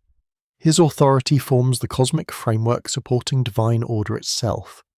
If the heavens remain stable, perhaps the world below will endure another season. Researchers from the University of Chicago studying household religion in Mesopotamia found evidence that domestic shrines and private rituals existed alongside official temple worship throughout urban society. Families blended local customs with broader state religious traditions in remarkably flexible ways. Yet scholars still debate how much ordinary citizens truly understood elite theological systems surrounding cosmic hierarchy and heavenly kingship. Honestly, most people everywhere care more about tomorrow's meals than abstract cosmology. Still, symbols matter emotionally. You notice small protective amulets hanging beside doorways and sleeping mats. Mothers whisper prayers during storms. Merchants pause briefly before travelling dangerous roads. Soldiers touch sacred symbols before marching toward uncertain battles. Religion weaves quietly through daily habits. Your thoughts drift toward the marketplaces during festival seasons. The streets become crowded with music, dancing, incense, and public ceremonies linking ordinary citizens directly to sacred celebration. Children stare wide-eyed at temple processions, while vendors sell sweet cakes and woven charms beneath brightly coloured fabrics. For a few days each year, heaven feels closer. Cambridge historians examining Mesopotamian civic festivals argue that public rituals created emotional unity across otherwise unequal urban populations. Rich and poor shared sacred space temporarily beneath divine authority. Yet no agreement exists regarding whether these ceremonies eased social tensions genuinely or reinforced political hierarchy more effectively. Possibly both again. Humanity loves complicated arrangements. The afternoon heat grows heavy as you continue through crowded artisan districts beside the canals. Bronze workers hammer glowing metal beneath shaded workshops while potters shape wet clay upon spinning wheels. Scribes carry tablets between administrative buildings. Laundry hangs drying from rooftop lines fluttering softly in warm wind, and always the temple watches above. Even citizens rarely entering sacred inner chambers still organize life around religious structures. Temple calendars shape labor schedules. Holy days interrupt ordinary business. Priests interpret omens affecting public decisions. Taxes support temple institutions directly or indirectly. Divine authority surrounds the city almost like weather. A curious footnote survives from one legal dispute involving accusations that a neighbor neglected required offerings during an important local observance. Apparently, ancient communities monitored one another's religious participation with exactly the same subtle judgment modern neighborhoods reserve for lawn maintenance or recycling habits. Some social instincts never disappear. Night arrives slowly while cooler winds sweep across the rooftops carrying scents of lamp oil and river reeds. Families gather outdoors, escaping indoor heat. Children point towards bright constellations emerging overhead while elders retell familiar myths beneath the stars. You realize storytelling itself becomes a form of worship. Many ordinary citizens likely know Anu primarily through these spoken traditions rather than temple theology. He appears as distant Heavenly Father, ruler of cosmic order, source of kingship and divine authority. Not intimate, perhaps, but essential. The emotional atmosphere feels strangely comforting tonight. A grandmother rocks a sleepy infant while humming softly beside the doorway. Nearby, young men laugh over shared beer after long labour in the fields. Two sisters grind grain together while discussing upcoming marriage arrangements. Above them, all stretches the endless sky, connecting every generation. Harvard researchers studying emotional life in ancient civilizations suggest that cosmic religion helped ordinary people endure hardship by placing suffering within larger sacred structures. Human pain felt less random when heaven itself remained ordered. Yet historians still argue over how comforting distant sky gods truly appeared compared with more personal protective deities. Different people probably needed different kinds of hope. In your ears, distant temple chants drift faintly across the dark city, while frogs croak beside irrigation canals beyond the walls. Somewhere nearby, a merchant quietly counts copper weights beneath dim lamplight before finally closing his shop for the night. The world feels peaceful for a moment, but danger always waits nearby in ancient Mesopotamia. Floods can destroy harvests overnight. Disease spreads quickly through crowded streets. Armies appear suddenly beyond city walls. Religion becomes emotionally necessary because life remains fragile, and fragile people look upward to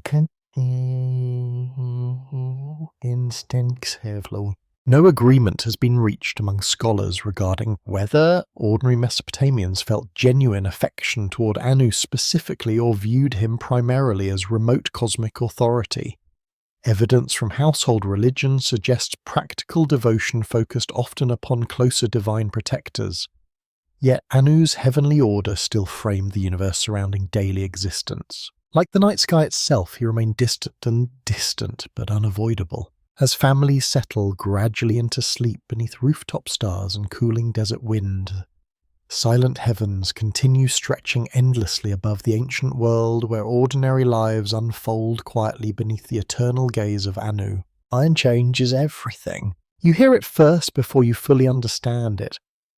The harsh ring of iron striking iron echoes across military camps beside northern roads. Sparks leap through dark workshops while blacksmiths hammer glowing metal late into the night. The sound feels sharper than bronze ever sounded. Harder, less forgiving. The world beneath Anu's sky is growing more violent now. The Assyrian Empire rises with astonishing force across Mesopotamia and beyond. Armies march farther than earlier kingdoms imagined possible. Cities fall beneath organized campaigns of siege warfare, cavalry movement, and disciplined terror. Massive palaces appear beside conquered rivers while royal inscriptions boast openly of domination. Even the air feels different. You walk through the imperial city of Nineveh beneath towering walls decorated with carved scenes of conquest. Soldiers patrol crowded avenues carrying iron weapons that gleam darkly beneath an afternoon sunlight.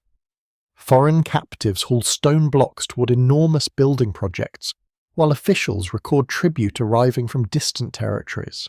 Power has become industrial. For a moment, it feels as though you stand inside the throne room during a royal ceremony celebrating military victory. Musicians perform thunderous rhythms while incense smoke curls upward around towering columns carved with winged guardians. Captured treasures glitter beneath torchlight. The king sits elevated above nobles, priests, and envoys from conquered lands, and above the king still reigns heaven. Assyrian rulers invoke ancient divine authority constantly, including the old celestial legitimacy connected to Anu. Yet religion now feels more militarized, more imperial, more emotionally severe. The gods do not simply maintain cosmic order, they authorize conquest. Records preserved in Assyrian royal inscriptions describe military campaigns as divinely sanctioned missions carried out beneath heavenly approval. Researchers from Princeton University studying Assyrian ideology note that kings presented themselves as instruments of cosmic order, crushing rebellion and chaos across the world. Divine legitimacy justified expansion relentlessly. Empires rarely describe themselves as villains. You notice how differently ordinary citizens experience religion during this harsher age. Earlier city festivals often carried warmth and communal celebration. Assyrian imperial rituals feel grander but colder. Massive processions display military spoils beside sacred symbols. Conquered peoples witness ceremonies reinforcing imperial dominance beneath divine authority. Anu's role shifts subtly again. He remains distant ruler of heaven, ancient and supreme, yet increasingly abstract beside more active state gods tied directly to Assyrian kingship and warfare. Still, his authority lingers within the cosmic hierarchy supporting imperial ideology. Heaven legitimizes empire. The emotional atmosphere grows heavier beneath this system. Your mind drifts toward a frontier village recently absorbed into Assyrian rule. Local farmers continue harvesting grain beside canals while foreign soldiers patrol nearby roads. Temple rituals continue, but now imperial officials supervise taxation and public ceremonies. Children grow up hearing stories about distant kings claiming authority from heaven itself. Fear becomes political architecture. Cambridge historians examining Assyrian state religion argue that imperial ceremonies intentionally overwhelm subjects psychologically through scale spectacle and sacred symbolism. Massive palaces, colossal sculptures, and elaborate rituals reinforce the idea that divine order favored Assyrian domination. Yet scholars still debate how sincerely provincial populations accepted imperial theology beneath coercion, probably with mixed enthusiasm. Human beings rarely embrace conquerors uniformly. Night settles over Nineveh, while palace fires glow against dark stone walls. You move quietly through administrative corridors lined with carved reliefs, showing battles, lion hunts, and divine symbols. Scribes labor beneath oil lamps recording tribute shipments from distant provinces. The empire never truly sleeps. Neither do its anxieties. Assyrian kings fear rebellion constantly. Omens matter intensely during this period. Priests monitor eclipses, strange birth storms, and planetary movements with obsessive attention. If heaven withdraws favor, the empire could fracture rapidly despite military strength. So rulers cling tightly to sacred legitimacy. A curious footnote survives from Assyrian correspondence describing elaborate substitute king rituals performed during dangerous celestial omens. If priests predicted disaster threatening the ruler temporary stand-in, figures sometimes occupied the throne briefly to absorb divine punishment instead.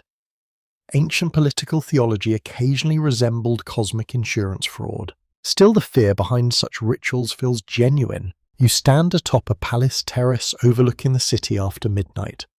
Cool wind sweeps across the rooftops, carrying distant scents of smoke horses and river water. Far below, guards patrol torchlit streets while temple fires continue burning near sacred precincts. Above everything stretches the endless sky. Even amid militarized empire, the heavens remain symbols of permanence beyond human conflict.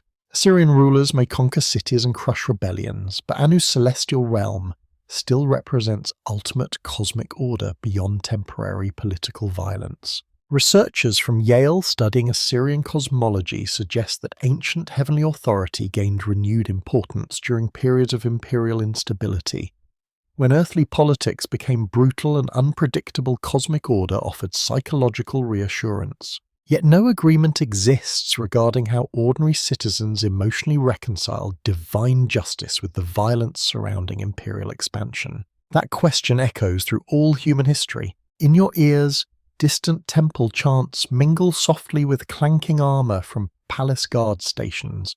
Somewhere nearby, an exhausted servant sweeps dust from ceremonial floors before dawn preparations begin again. The empire consumes labour endlessly. You think about the emotional burden carried by conquered peoples living beneath Assyrian rule. Their local gods remain important privately, yet imperial ceremonies proclaim universal heavenly approval for Assyrian authority. Resistance becomes spiritually dangerous as well as politically risky, and still the stars continue moving overhead with indifferent precision. A farmer in a conquered province looks upward at the same constellations his ancestors knew centuries earlier. A royal astronomer atop Nineveh's observatory studies identical celestial patterns seeking omens for imperial campaigns. Different lives, same sky. No agreement has been reached among historians regarding whether Assyrian religion represented genuine theological continuity with earlier Mesopotamian traditions, or a heavily politicized transformation serving imperial expansion primarily. Ancient belief systems rarely separate spirituality from state power neatly, yet beneath all the iron conquest and royal propaganda, the ancient heavens remain unchanged. As the mighty Assyrian Empire tightens its grip across the ancient world, Anu still reigns silently above kings and armies alike, distant beyond war, untouched by human ambition, watching empires rise beneath his eternal sky. Not every sacred place stands grandly beneath royal banners. Some survive far beyond the monumental capitals and imperial processions. You begin noticing smaller shrines tucked beside canals, hidden within village courtyards, or half buried near abandoned roads.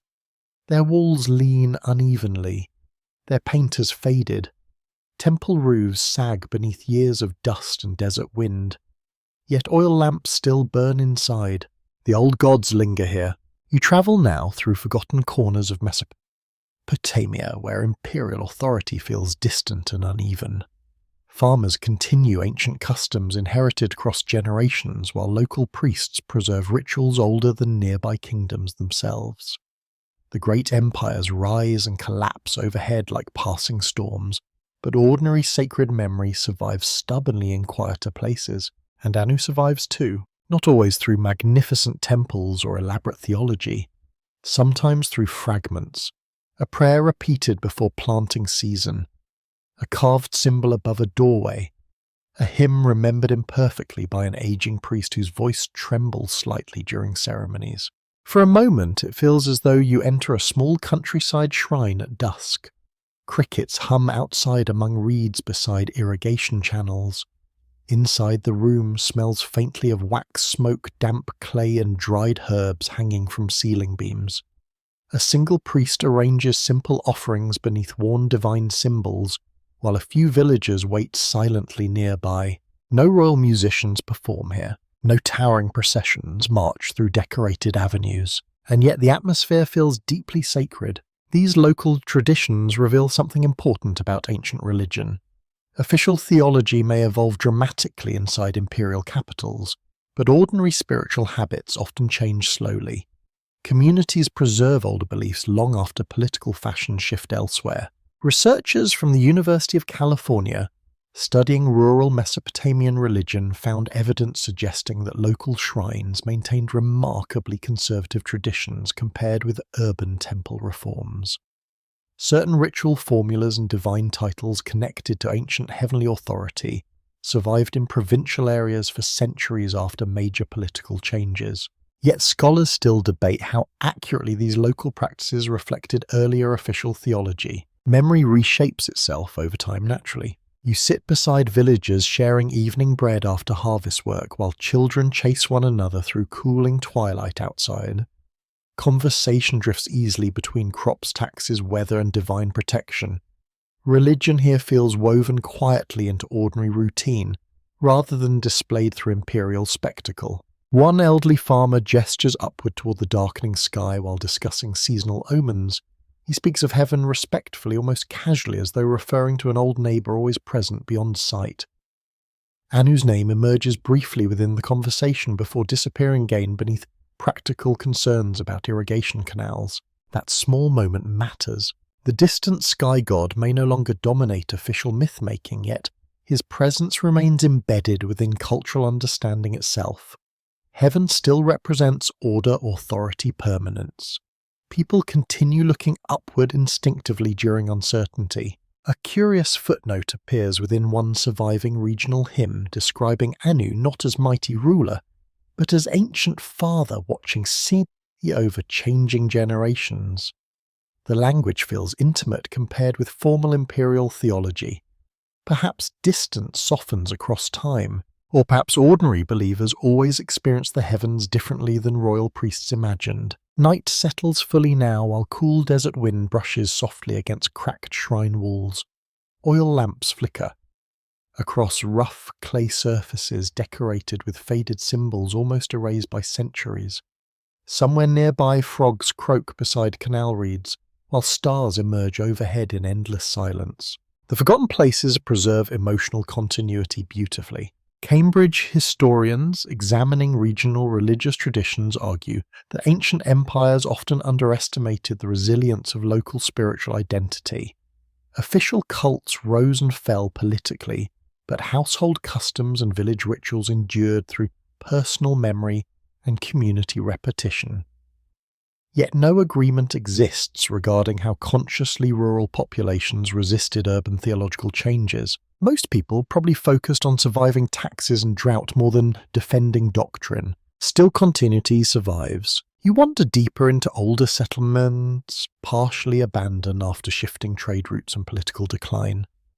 Crumbling walls sink gradually beneath drifting sand. Broken pottery litters empty courtyards where families once gathered beneath summer stars. Yet sometimes a tiny shrine remains active among the ruins. That persistence feels haunting. A lone caretaker sweeps dust from a neglected altar. A widow leaves dates beside a weathered divine image. Travellers pause briefly before continuing dangerous journeys across open desert roads. The sacred lingers where civilizations fade. Researchers from Oxford University studying abandoned Mesopotamian sites discovered evidence that some religious spaces remained in occasional use long after surrounding urban structures collapsed economically. Sacred geography outlasted political geography surprisingly often, yet historians continue debating whether such persistence reflected organized tradition or scattered acts of private devotion. Perhaps the distinction matters less than we imagine. Human beings become attached to sacred places emotionally.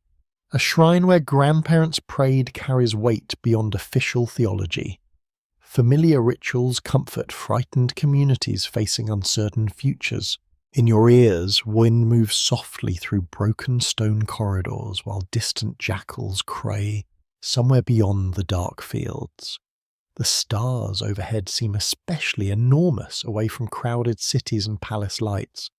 You understand now why ancient sky worship endured so powerfully across centuries.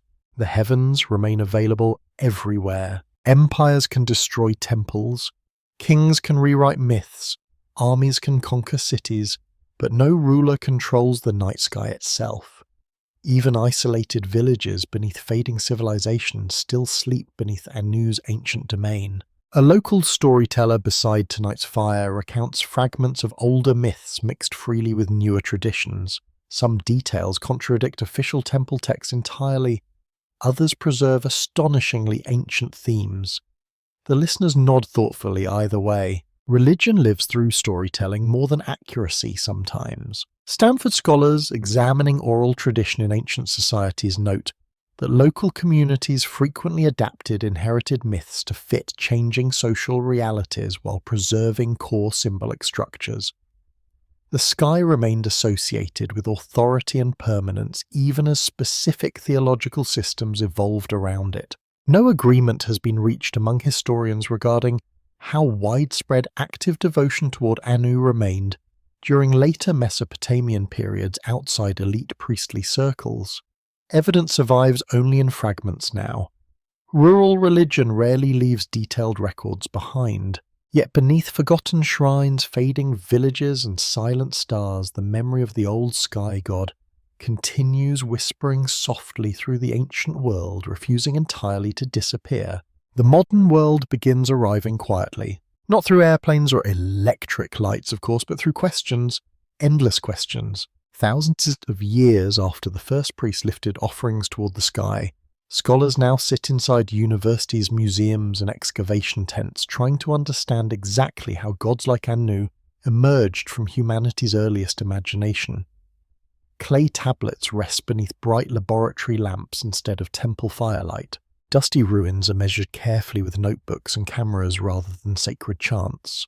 And still the heavens inspire argument. You step into a modern archaeological archive where shelves stretch endlessly beneath soft fluorescent lighting. Ancient tablets lie protected inside glass cases, while researchers compare translations line by line across massive reference books. The air smells faintly of paper stone dust and old climate control systems humming quietly overhead. No incense now, only scholarship. For a moment, it feels as though you sit beside historians debating late into the evening over fragments of damaged texts recovered from ancient Mesopotamian cities. One argues that Anu evolved naturally from prehistoric sky worship practiced long before organized civilization.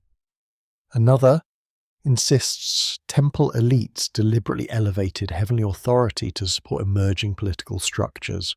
Their disagreement sounds surprisingly passionate. Human beings still care deeply about origins. Researchers from Harvard University studying comparative mythology argue that sky gods appear repeatedly across early civilizations because human societies naturally associate the heavens with permanence, distance, and authority.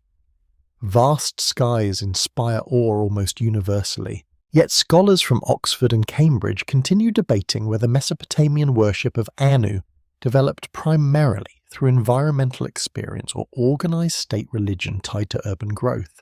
The answer may be both. Ancient humanity rarely separated emotion from politics neatly. You wander through reconstructed museum galleries displaying broken statues, temple fragments, and delicate clay inscription preserved across millennia. School children pass through whispering excitedly while tour guides explain the significance of early Mesopotamian civilization. Somewhere nearby, a researcher photographs tiny wedge-shaped symbols under magnification. The old world survives in pieces now, and every piece changes the story slightly. Your thoughts drift toward the earliest human communities living beneath enormous desert skies without modern distraction. Imagine the emotional force of those nights again. No electric glow, no engines, only stars stretching endlessly overhead while storms rolled across distant horizons.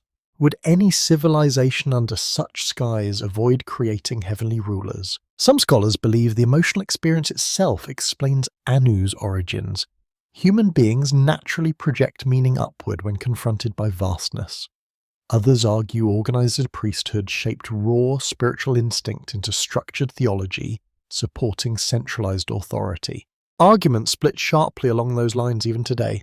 A curious footnote from modern archaeological history reveals that several early excavators initially misunderstood certain Mesopotamian religious symbols, entirely assuming they represented primitive superstition rather than sophisticated cosmological systems.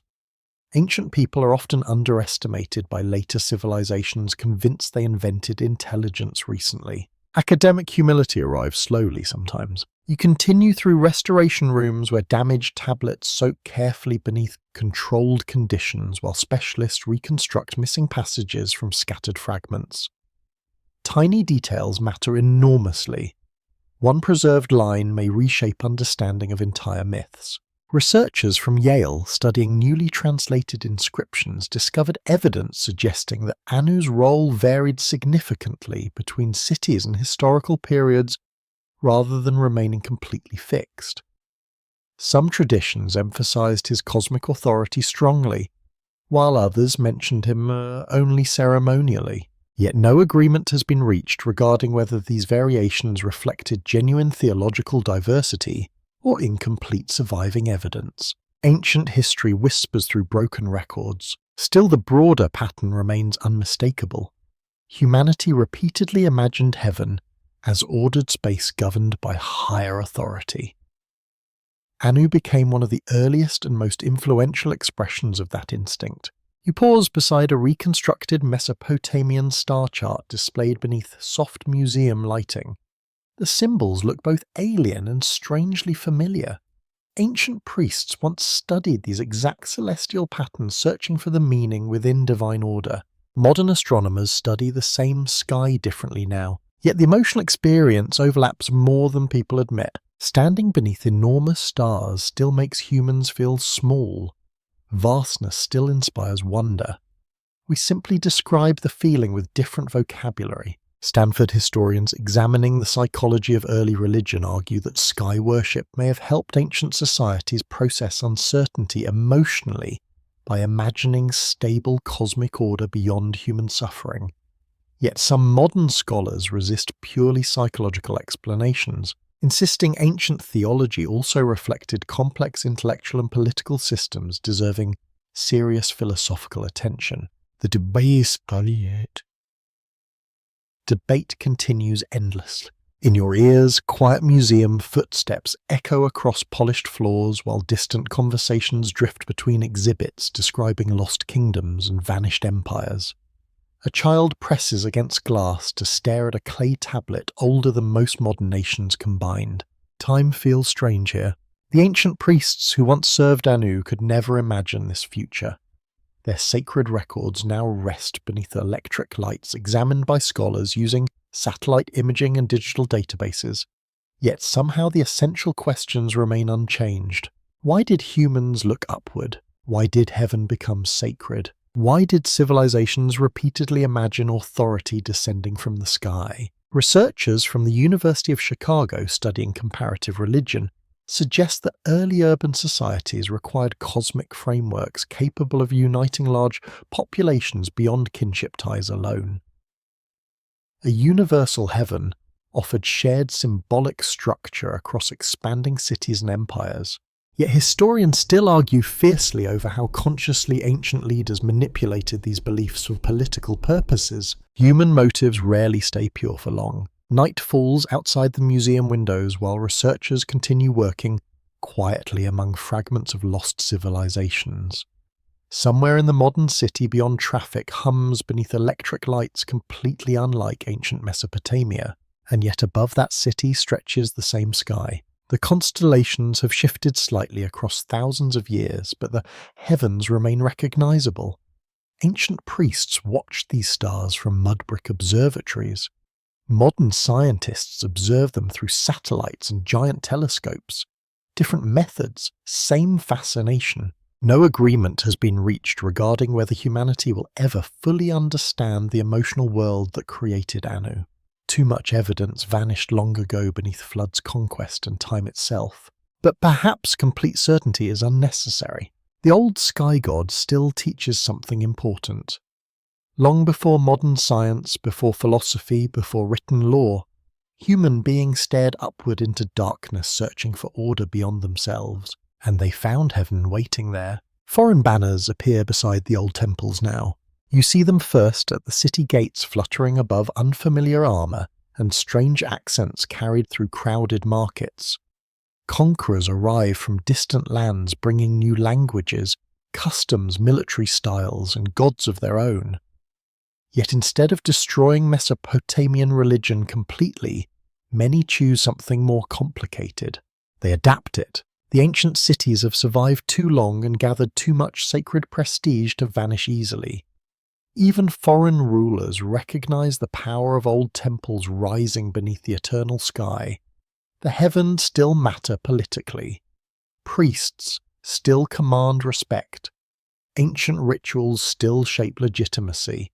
And Anu remains woven deeply into that sacred inheritance. You walk now through Babylon during another age of imperial transition. Foreign soldiers patrol broad ceremonial avenues while local merchants continue bargaining beside river docks almost exactly as their ancestors did centuries earlier. The smell of sesame oil, baked bread, horse sweat and incense drifts together through warm afternoon air. Civilization keeps layering itself. For a moment it feels as though you stand inside a palace audience chamber, where newly arrived rulers consult local priests about sacred customs. Interpreters move carefully between languages, while scribes record agreements onto fresh clay tablets. The foreign king listens intently, while temple officials explain ancient ceremonies necessary for proper kingship beneath heaven. Even conquerors seek divine approval. Researchers from Columbia University studying imperial transitions in Mesopotamia note that foreign dynasties frequently preserved major temple institutions to strengthen political legitimacy among conquered populations. Religious continuity offered stability during uncertain transitions, yet scholars still debate how sincerely these rulers embrace Mesopotamian theology versus strategically maintaining local traditions. Power often wears borrowed sacred clothing. You notice fascinating changes unfolding within religious practice itself. Foreign influences blend gradually with older Mesopotamian cosmology. New artistic styles appear within temple decoration. Different languages enter sacred inscriptions. Some divine figures merge symbolically with local counterparts, yet the sky remains universal. Anu's role as distant heavenly authority proves surprisingly adaptable because heaven transcends local geography. Foreign rulers may honor different gods personally, but El Toye, the celestial legitimacy, still carries emotional and political weight across cultures. A curious footnote survives from one later imperial inscription, where a foreign monarch carefully presents himself as chosen by ancient Mesopotamian heavenly powers, despite clearly struggling with local pronunciation in ceremonial texts. Political ambition apparently motivates impressive linguistic effort. The old temples continue functioning through all this change. Priests maintain rituals. Astronomers observe stars. Sacred festivals gather crowds beneath decorated avenues. Citizens still bring offerings seeking protection, prosperity, and divine favor. The empire governing them may shift repeatedly, but religious rhythms endure stubbornly. Cambridge historians examining cultural continuity in ancient empires argue that long-established sacred centers often outlived political regimes because they anchored collective identity emotionally. Destroying respected temples risked social instability. Yet no agreement exists regarding how deeply ordinary citizens perceived foreign rulers as legitimate participants within traditional religious systems. Acceptance probably varied neighborhood by neighborhood. You wander through temple courtyards crowded with mixed populations now. Local families stand beside foreign officials during public ceremonies. Traders from distant regions exchange stories beneath towering walls decorated with ancient symbols. The atmosphere feels both familiar and transformed. Mesopotamia has become crossroads civilization. Your thoughts drift toward the priests navigating these transitions carefully. They preserve ancient traditions while adapting enough to survive under new imperial powers. Sacred continuity requires flexibility sometimes. Rigid systems shatter more easily. An elderly temple scholar shows younger apprentices damaged tablets preserving myths about Anu and the earliest heavens. His hands move slowly now with age, yet his voice remains steady while reciting ancient hymns beneath flickering lamps. The words have survived empires already. Researchers from Princeton University studying late Mesopotamian religion found evidence that temple schools continued copying extremely ancient texts long after their original political context disappeared entirely. Certain hymns dedicated to heavenly authority survived through sheer institutional persistence. Yet historians continue debating whether these traditions remained spiritually alive or became largely ceremonial intellectual heritage. Perhaps that distinction matters less than modern people assume. Human traditions often survive precisely because ritual repetition carries emotional power even when beliefs evolve. Night settles gently across the city while foreign soldiers gamble beside taverns and local priests prepare evening observances within ancient sanctuaries. Above both groups stretches the same dark sky crowded with stars. The heavens ignore political borders. That truth gives Anu unusual durability through centuries of conquest. River gods belong to specific landscapes. City gods belong to local communities, but sky gods belong everywhere, visible beneath heaven. In your ears, distant music drifts across moonlit rooftops while temple bells sound softly through warm desert air. Somewhere nearby, a child asks her grandmother whether the old gods still watch over the city despite the foreign rulers now occupying the palace. The grandmother answers carefully, Of course, heaven remains. Simple answer, powerful answer. Stanford scholars examining religious continuity during imperial change argue that ordinary populations often separated cosmic stability from political instability psychologically. Dynasties rose and fell, but sacred order endured of temporary human conflict. Yet historians still disagree over how much this perspective reflected widespread belief versus later literary idealization. Either way, the emotional comfort feels understandable. Empires change frighteningly fast sometimes. New rulers impose taxes, laws, languages, and military obligations, but the stars continue moving overhead exactly as before. Ancient temples still mark sacred calendars. Familiar prayers still rise through incense smoke into darkness. No agreement has been reached among scholars regarding how Anu's direct worship evolved during these later multicultural centuries. Evidence grows fragmented. Religious identities blur together. Yet his symbolic authority remains visible within surviving cosmology and ceremonial language.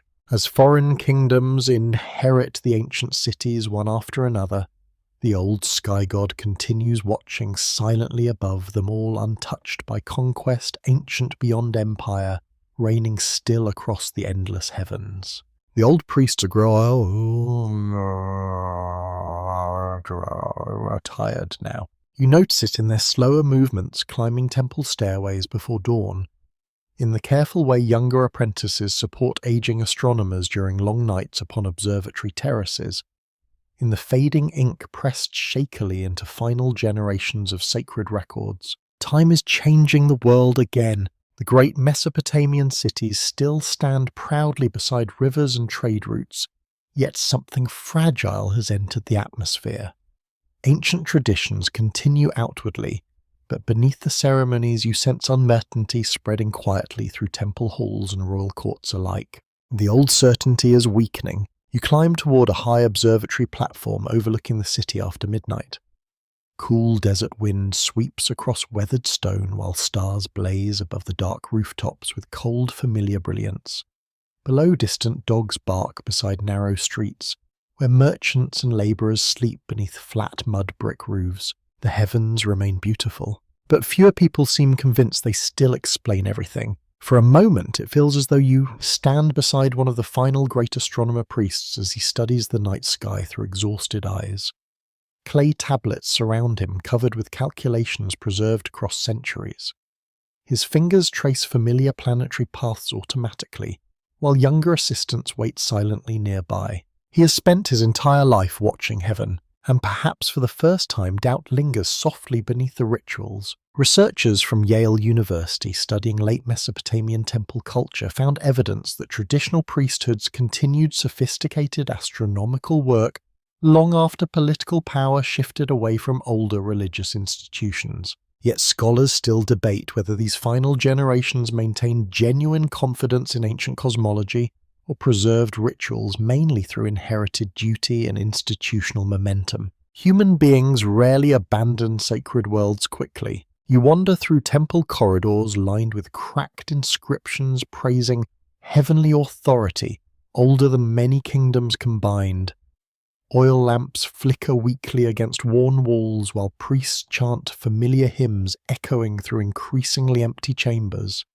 The smell of incense still drifts upward nightly toward Anu's realm, but attendance has thinned. Foreign influences continue reshaping cultural life. New philosophies circulate through trade networks. Different religious traditions arrive from distant regions. Political instability weakens temple wealth. Younger generations seem less emotionally attached to ancient ceremonies sustaining their ancestors for millennia. Still, the rituals continue. A curious footnote survives from one late temple archive, describing complaints about declining participation during certain observances once considered essential. Apparently, even ancient priesthoods worried younger people no longer respected traditional customs properly. Some concerns echo across every century. Your thoughts drift toward the emotional burden carried by these final guardians of Mesopotamian sacred tradition. Imagine dedicating your life to preserving heavenly order, while sensing the world slowly turning elsewhere. The stars remain unchanged above you, yet human attention shifts constantly below. That quiet sadness fills the temples now. Cambridge historians examining religious decline in ancient civilizations argue that old cosmological systems often persist intellectually long after their emotional dominance weakens socially. Priests continue teaching traditional astronomy and ritual because the institutions surrounding them survive structurally. Yet no agreement exists regarding how ordinary citizens privately interpreted these fading traditions during periods of cultural transition.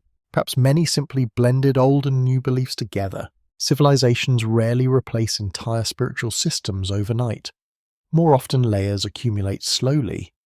Ancient rituals survive beside newer ideas for generations before finally becoming memory rather than living practice. You step onto the upper terrace where astronomers still record planetary movements against the night sky. Their observations remain astonishingly precise despite shrinking institutional support. The heavens continue following predictable patterns regardless of human uncertainty below, and Anu still reigns above those heavens. Yet his presence now feels almost philosophical rather than immediate. The sky god has transformed across centuries from active sacred authority into something older, quieter, more abstract. A symbol of cosmic order surviving even as belief systems evolve around him. Stanford researchers studying late ancient religion suggest that supreme heavenly deities often become increasingly transcendent during periods of theological change. The highest gods drift farther from daily ritual while retaining symbolic importance within intellectual cosmology. Yet historians continue debating whether ordinary worshippers experience this abstraction consciously. Most people likely cared more about taxes, harvests, and family survival. Still, emotional atmosphere matters. In your ears, the soft scraping of styluses against clay tablets blends with nighttime wind crossing the observatory. One young apprentice yawns quietly while copying astronomical records from older damaged sources. The work continues because someone must preserve memory. Even fading civilizations believe their knowledge deserves survival. Far below the temple terraces, ordinary citizens gather inside taverns and private homes discussing politics, trade, and changing times. Some still attend festivals faithfully. Others seem indifferent. A few explore foreign spiritual traditions arriving through expanding cultural contact. The old monopoly on meaning is breaking apart. Researchers from Oxford University studying cultural exchange in late Mesopotamia found evidence that diverse religious communities increasingly coexisted within major urban centers during these centuries. Traditional temple systems adapted unevenly to this pluralistic environment. Yet no agreement has been reached regarding whether ancient priesthoods viewed such diversity as threat opportunity or simple reality, probably all three depending upon the priest. A cool breeze carries faint scents of river water and extinguished lamps across the terrace while stars wheel silently overhead. The elderly astronomer beside you pauses briefly from his calculations to study the sky without writing anything down. Perhaps he's remembering younger years when heaven felt closer, or perhaps he still believes completely. Impossible to know now. The night deepens around the ancient observatory, where final generations continue measuring celestial order beneath Anu's endless realm. Their records will outlive them. Their temples may not. No agreement has been reached among modern historians regarding exactly when Mesopotamian belief in Anu truly ceased functioning as living religion rather than inherited tradition. Spiritual endings rarely announce themselves clearly. They fade gradually across generations. Yet even as older certainties weaken beneath changing empires and philosophies, the ancient priests continue watching the heavens, faithfully preserving fragments of cosmic order beneath the eternal sky of Anu. The cities are disappearing beneath the sand. Not suddenly, not through one final catastrophe with dramatic thunder and collapsing towers. Ruin arrives slowly in Mesopotamia. Rivers shift course, trade routes weaken. Armies move elsewhere. Temples lose funding. Roofs collapse one season at a time beneath wind, rain, and neglect. Silence grows patiently. You walk now through abandoned streets where weeds push between cracked bricks and drifting dust softens the edges of old walls. Once these avenues carried king's priests, merchants, musicians, and festival crowds beneath towering banners. Now only wind moves here regularly, and still the sky remains unchanged above the ruins. For a moment it feels as though you stand inside the broken remains of a temple at sunset. The roof has partially fallen inward, exposing ancient altar stones to open air and circling birds overhead. Fragments of painted symbols cling faintly to the surviving walls. The smell of dry earth and heated stone fills the silence. No chanting now, no incense, only memory. The great civilizations that once raised temples toward Anu's heavens have faded gradually into history. Their languages weaken, their priesthoods vanish, younger generations inherit stories without fully understanding them. Eventually even the stories fracture, yet traces survive stubbornly. Researchers from the University of Chicago studying abandoned Mesopotamian urban sites confirm that many once magnificent cities declined through long economic and environmental shifts rather than singular destruction events. Archaeological layers reveal periods of partial occupation, reuse, abandonment, and return stretching across centuries. Civilizations often fade more quietly than legends suggest. The emotional effect feels haunting. You wander through shattered courtyards where astronomer priests once mapped celestial movements with obsessive care. Broken tablets lie buried beneath collapsed masonry. Wild grasses sway where sacred processions formerly climbed temple stairways. Somewhere nearby, desert foxes slip cautiously between ruins at dusk. Time has reclaimed the empire, yet heaven still stretches overhead exactly as before. Your thoughts drift toward the final people who remained inside these dying cities. Imagine elderly citizens remembering crowded festivals from childhood while walking increasingly empty streets. Imagine abandoned markets where merchants once shouted beneath coloured awnings. Imagine priests maintaining rituals inside temples no longer fully supported by the population. Loss rarely feels dramatic while happening. More often it feels gradual and confusing. A curious footnote survives from one late traveller's account describing ancient Mesopotamian temple districts already partly ruined, while local communities continued using surviving sections for occasional rituals. Sacred places often linger beyond political collapse, like emotional ghosts refusing disappearance. Cambridge historians examining urban decline in the ancient Near East argue that sacred architecture shaped collective memory long after formal religious systems weakened. Even ruined temples preserved symbolic authority simply through physical presence. Yet scholars still debate how consciously later populations connected these ruins with older divine traditions surrounding Anu and other Mesopotamian gods. Memory becomes blurry across centuries. Night settles slowly across the abandoned landscape while cool wind moves through broken corridors once crowded with priests and scribes. The stars emerge one by one above silent walls sinking gradually beneath drifting sand. The heavens feel enormous here. Without bustling cities below, the sky regains the terrifying beauty earlier generations knew, before civilization rose beside the rivers. You understand now how ancient humanity first became overwhelmed by celestial vastness. The ruins beneath you seem temporary. The stars do not. Researchers from Harvard studying environmental change in ancient Mesopotamia suggest that shifting river systems, agricultural strain, and regional instability contributed heavily to long-term urban decline.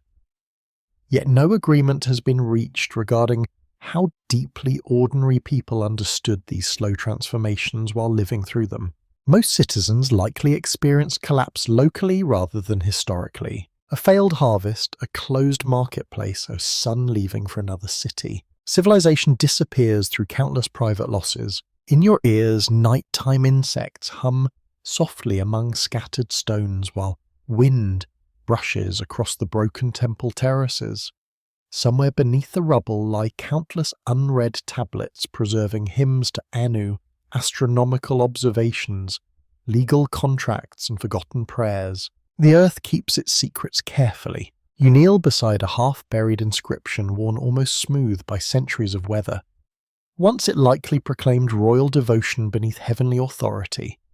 Now only fragments remain visible beneath moonlight. Human ambition fades quickly compared with stone and stars, and even stone eventually crumbles. Stanford scholars examining the archaeology of sacred memory argue that abandoned religious sites often retain emotional power for later populations even after original beliefs disappear. Ruins inspire awe naturally. People sense importance lingering within ancient places without fully understanding why. Perhaps that feeling itself preserves the gods longest. Your mind drifts across generations who slowly forgot Anu's name entirely while still inheriting cultural habits shaped beneath his heavens. Kings continued claiming divine authority. Priests elsewhere still studied stars for meaning. Human beings kept looking upward during fear and uncertainty. The old sky god survived indirectly through civilization itself. No agreement exists among historians regarding exactly when active memory of Anu vanished from living tradition. Religious endings blur gradually into folklore, then into archaeology, then finally into silence. Few people recognize when they become the last believers in something ancient. The thought feels strangely sad tonight, yet peaceful too. Because even as temples collapse and empires dissolve, the night sky remains endlessly present above the ruins. The same stars watched the first farmers beside riverbanks. The same constellations guided priests atop observatory towers. The same heavens witnessed kingdoms rise and vanish beneath drifting desert winds. Anu's cities may have fallen silent, but his ancient realm still stretches across the darkness overhead, eternal beyond human memory, watching patiently while civilizations return to dust beneath the stars. The ruins sleep for centuries. Sand drifts across buried walls while shepherds guide flocks unknowingly above forgotten temples and shattered palaces. Entire cities vanish beneath the earth so completely that local legends begin doubting they ever existed at all. Wind moves quietly through empty plains where astronomer priests once studied the heavens beneath Anu's eternal sky. Then humanity begins digging again. At first, the excavations seem almost accidental. Travelers notice unusual mounds rising from the Mesopotamian landscape.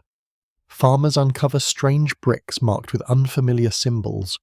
Broken statues emerge after heavy rainstorms beside riverbanks. Curiosity awakens slowly, and the ancient world starts returning. You stand now beside an early archaeological expedition beneath brutal afternoon sunlight. Workers brush dust carefully from carved stone reliefs while scholars crowd excitedly around newly uncovered inscriptions. The air smells of dry earth sweat and hot canvas tents flapping in desert wind. Nobody speaks quietly anymore. History is waking beneath their hands. For a moment, it feels as though you kneel beside a researcher carefully lifting a clay tablet from packed soil after more than 2,000 years underground. Tiny wedge-shaped symbols cover its surface with astonishing clarity. The tablet has waited silently through empires, wars, religions, and generations. Now it speaks again. Researchers from Oxford University and the British Museum played major roles in early decipherment efforts that unlocked Mesopotamian writing during the 19th century. Once scholars understood cuneiform script properly, entire worlds of mythology, astronomy, lore, and religion suddenly reappeared from buried archives. Yet historians still debate how much early archaeologists misunderstood through colonial assumptions shaping their interpretations. The past always arrives, filtered through the present. You wander between excavation trenches where ancient temple foundations emerge solely, beneath layers of dirt and collapsed masonry. Workers uncover ceremonial objects, astronomical records, royal inscriptions, and fragments of hymns dedicated to long-forgotten gods. And among those gods appears Anu again. His name survives within temple archives as creation myths, royal dedications, and celestial texts preserved beneath centuries of silence. The distant sky ruler returns not through worship but through scholarship. A curious footnote from early excavation history reveals that some archaeologists initially believed certain Mesopotamian myths must have copied later religious traditions because the texts seem too sophisticated to be genuinely ancient. Human beings consistently underestimate lost civilizations until evidence embarrasses them publicly. Your thoughts drift toward the emotional shock experienced by scholars reading these recovered texts for the first time. Imagine suddenly discovering detailed astronomical observations older than many classical civilizations. Imagine uncovering creation myths describing cosmic order, divine kingship, and heavenly authority from humanity's earliest cities. The ancient world becomes startlingly alive again. Researchers from Yale and the University of Chicago studying Mesopotamian religion transformed modern understanding of early civilization through systematic excavation and translation projects. Clay tablets revealed that ancient peoples possessed complex intellectual, political, and spiritual systems far beyond earlier stereotypes of primitive societies. Yet no agreement exists regarding how fully modern scholarship can reconstruct the emotional realities behind surviving texts. A prayer preserved on clay is not the same as hearing it spoken beneath torchlight 4,000 years ago. Still, the fragments matter deeply. You step inside a reconstructed museum exhibit displaying recovered temple artifacts beneath controlled lighting. Carved divine symbols shimmer behind protective glass while visitors move quietly between exhibits describing forgotten empires and sacred traditions. Children stare wide-eyed at statues older than recorded Western history. The gods have become history now, but history carries emotional power too. Harvard scholars examining cultural memory argue that rediscovered civilizations often reshape modern identity by expanding humanity's understanding of its own past complexity. Mesopotamia forced modern societies to reconsider assumptions about the origins of law, astronomy, writing, and religion. Yet historians still argue fiercely over how ancient Near Eastern traditions influence later civilizations directly. Academic debates never truly end. In your ears, museum audio guides murmur softly while distant footsteps echo across polished floors. Nearby, a researcher studies high-resolution scans of damaged astronomical tablets originally copied beneath Anu's heavens thousands of years earlier. Technology changes, curiosity remains. You realize something beautiful now. The ancient priests preserving celestial records likely believed their work honored cosmic order eternally. In an unexpected way, they were correct.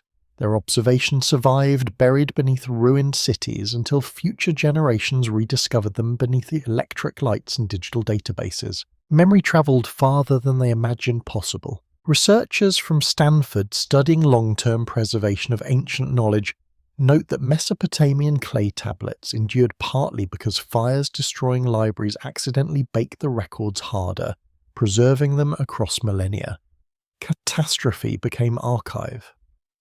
Yet scholars continue debating how much priceless material disappeared forever through erosion, looting, and simple neglect. The surviving fragments may represent only tiny portions of lost worlds. Night settles outside the Modern Museum, while stars emerge faintly above contemporary cities glowing with electric light. Most people rushing through traffic tonight never think about Anu or Mesopotamian cosmology at all, yet ancient ideas linger invisibly. Modern astronomy still traces roots partly through Babylonian celestial observation. Concepts of divine kingship influenced later empires and religions. Human fascination with cosmic order remains unchanged. People still look upward, searching for meaning during uncertainty. The old instincts survive. No agreement has been reached among historians regarding whether rediscovering ancient religions changes modern spirituality significantly, or simply expands intellectual knowledge.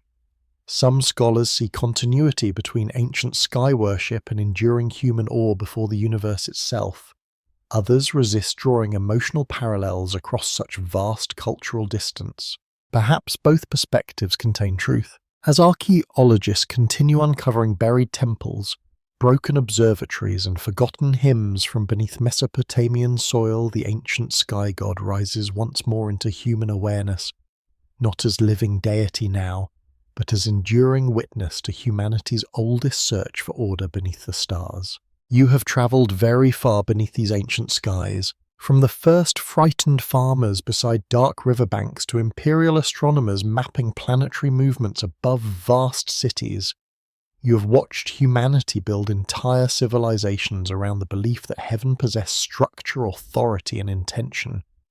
Kings ruled because the sky approved. Priests interpreted celestial order. Ordinary families whispered prayers upward during storms and sickness. And above them all remained Anu. Now in the quiet after history's long procession, you begin asking the deepest question of all. Why did humanity need sky fathers? The night around you feels calm tonight. Warm wind moves softly through tall reeds beside a slow river, while stars stretch endlessly overhead exactly as they did thousands of years ago. The world sounds gentle now. Crickets hum in the darkness. Water laps quietly against muddy banks. Somewhere far away a dog barks once before silence returns. You look upward again, and suddenly the emotional truth becomes easier to understand. For a moment it feels as though you stand beside the earliest humans who ever gazed into the heavens with fearful wonder. They possessed no telescopes, no satellites, no modern science explaining storms or eclipses, yet they were not foolish people. They were observant, intelligent, emotionally vulnerable human beings trying to survive inside a dangerous world. The sky dominated everything they knew. Rain determined harvests, floods determined survival, seasons governed life and death itself. Above all human struggle stretched a vastness impossible to control or fully comprehend. Naturally, people imagined authority there. Researchers from Harvard University studying comparative religion argue that sky gods appear repeatedly across early civilizations because the heavens embody permanence, distance, and overwhelming scale psychologically. Human beings often project social structures onto nature when confronting uncertainty. Yet scholars from Yale and Oxford still debate whether these divine figures emerged mainly through emotional instinct or organized political systems seeking social unity. The argument itself reveals something important. Human religion grows from many roots simultaneously. Fear, wonder, politics, survival, community, curiosity. You think about Anu specifically now. Unlike younger gods who fought monsters or interfered dramatically in daily life, Anu remained distant. Quiet, elevated beyond ordinary conflict. That distance mattered deeply. A god too close to humanity becomes flawed easily. A god associated too directly with storms or war risks seeming temporary. But the sky itself feels eternal. Vastness creates authority naturally. Perhaps that is why Anu endured so long. Your mind drifts across all the generations who lived beneath his heavens.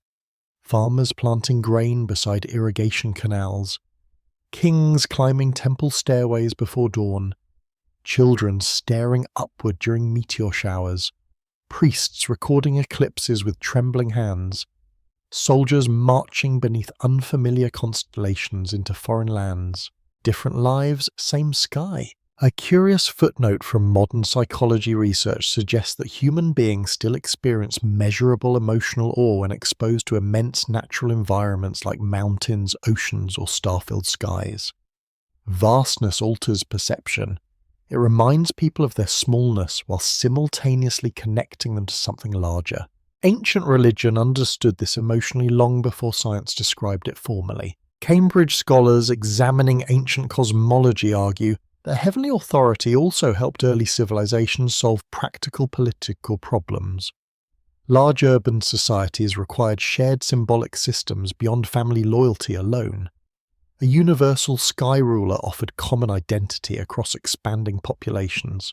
Yet no agreement exists regarding whether ordinary people primarily experience such religion emotionally or socially. Probably both again. Human beings rarely separate inner feeling from collective belonging. You walk slowly beside the river now while moonlight ripples softly across dark water. The ancient cities are gone. Their temples lie broken beneath sand or preserved behind museum glass. Nobody burns incense to Anu anymore. And still people keep looking upward. Modern humanity may describe the universe differently, but the instinct remains remarkably familiar. We launch telescopes into deep space searching for origins and meaning. We stare silently at stars during lonely nights. We ask whether existence possesses order beyond human suffering. The question survived even after the gods changed. Researchers from Stanford studying the history of religious thought note that many ancient cosmological ideas transformed rather than vanished entirely. Concepts of divine order, heavenly authority, sacred kingship, and celestial meaning influenced later civilizations repeatedly across centuries. Yet historians continue debating how directly these ideas travelled between cultures versus reappearing independently through similar human experiences. Either way, the emotional pattern persists. In your ears, nighttime wind brushes through reeds, while distant water birds call softly beneath the stars. You realise Anu's greatest legacy may not be specific myths or temples. It may be the ancient human conviction that the heavens matter at all, that the universe is not merely empty darkness. That order exists somewhere beyond chaos. A mother in ancient Mesopotamia prayed beneath Anu's sky, hoping her child would survive illness. A modern parent watches hospital monitors with different language but similar fear. Human vulnerability changes very little across millennia, and vulnerable people seek meaning. No agreement has been reached among scholars regarding whether religion emerged primarily as emotional comfort, political structure, philosophical explanation, or social adaptation. The evidence supports all these possibilities, partly because human beings themselves contain all those needs simultaneously. Anu embodied them beautifully. He represented authority without visible violence, permanence without intimacy, cosmic order without constant interference. The ancient sky god reflected humanity's longing to believe something stable watched over existence from beyond ordinary suffering. Perhaps that longing never fully disappears. You pause now beneath the open heavens where countless generations before you once stood asking similar questions. The stars seem impossibly old tonight. Cold, beautiful, silent, yet comforting too, because across all the wars, empires, floods, and ruined temples, one truth remained unchanged. Humanity never stopped searching the sky for meaning, and somewhere within that endless search still echoes the memory of Anu, ancient ruler of heaven, born from human wonder beneath the first great night skies of civilization. The night feels softer now. After thousands of years of wandering through rising cities, sacred temples, imperial wars, forgotten shrines, and buried ruins, you finally arrive at silence again. Warm wind drifts gently across open land while the stars above shimmer with quiet patience. Somewhere nearby, water moves slowly through reeds exactly as it did when humanity first looked upward in wonder. The story of Anu is ending, and yet it never fully ends. You stand beneath a modern sky now. The ancient cities have vanished beneath dust and archaeology. Their kings survive only through damaged inscriptions. Their priests became fragments inside museums and university archives. Nobody climbs towering temple stairways carrying incense for the sky god anymore. Still, the heavens remain. For a moment, it feels as though all the centuries you travelled through are layered together above your head at once.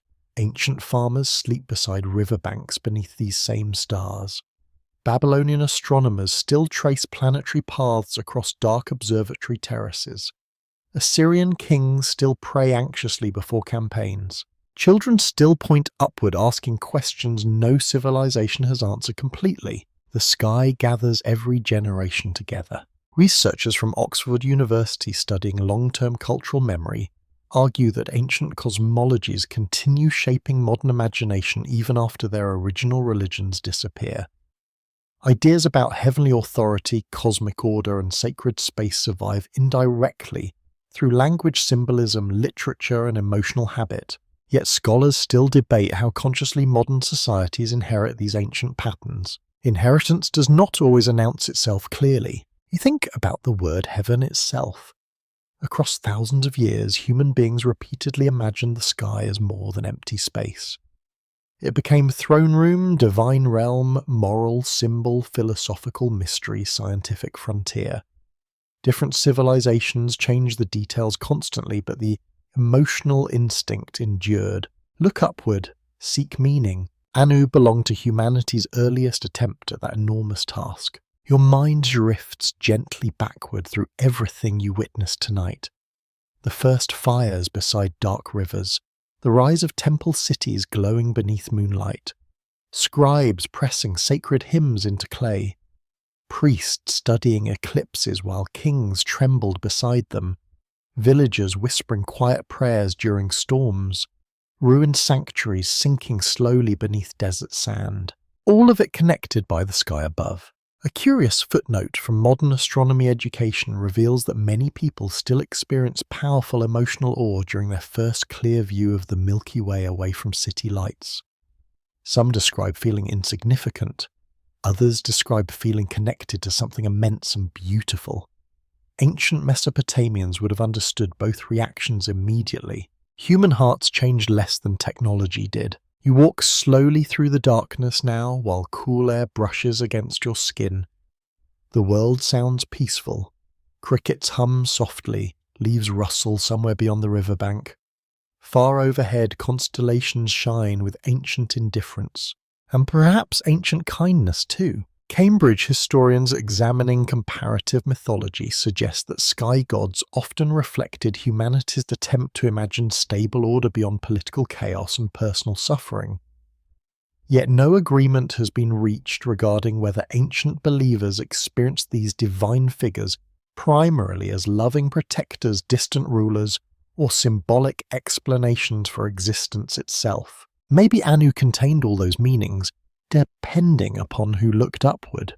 The farmer fearing drought, the king fearing rebellion, the priest fearing cosmic disorder, the child fearing darkness. Each found something different within the heavens. You realize now that Anu's greatest power was never thunder or war or dramatic miracles. His power came from presence. The sky is always there. Every generation inherits it. Every civilization builds stories beneath it. Human life feels temporary beside celestial permanence, and temporary creatures crave permanence desperately. Researchers from Harvard studying the psychology of awe argue that encounters with vastness can reduce anxiety temporarily by shifting attention beyond individual worries. Ancient religion transformed that emotional experience into mythology and ritual long before modern psychology existed. Yet historians still debate whether such interpretations explain too much or too little about genuine spiritual belief. Some mysteries resist complete explanation. That may be part of their beauty. In your ears, the river continues moving softly through darkness while stars drift slowly westward overhead. You imagine the ancient priests watching those same movements from observatory towers thousands of years ago. They believed heaven carried meaning, carefully arranged by divine authority. Modern science describes the stars differently now, but wonder survives. No agreement exists regarding whether humanity will ever stop searching the sky for answers about existence, mortality, and order. Perhaps the questions themselves matter more than certainty. Perhaps civilizations need heavens because human beings need perspective beyond their own fragile lives. Anu represented one of the first great attempts to place meaning above chaos, and for thousands of years that meaning helped build cities, comfort families, guide rural rulers, inspire astronomers, and shape civilization itself. The wind grows cooler now, sleepier.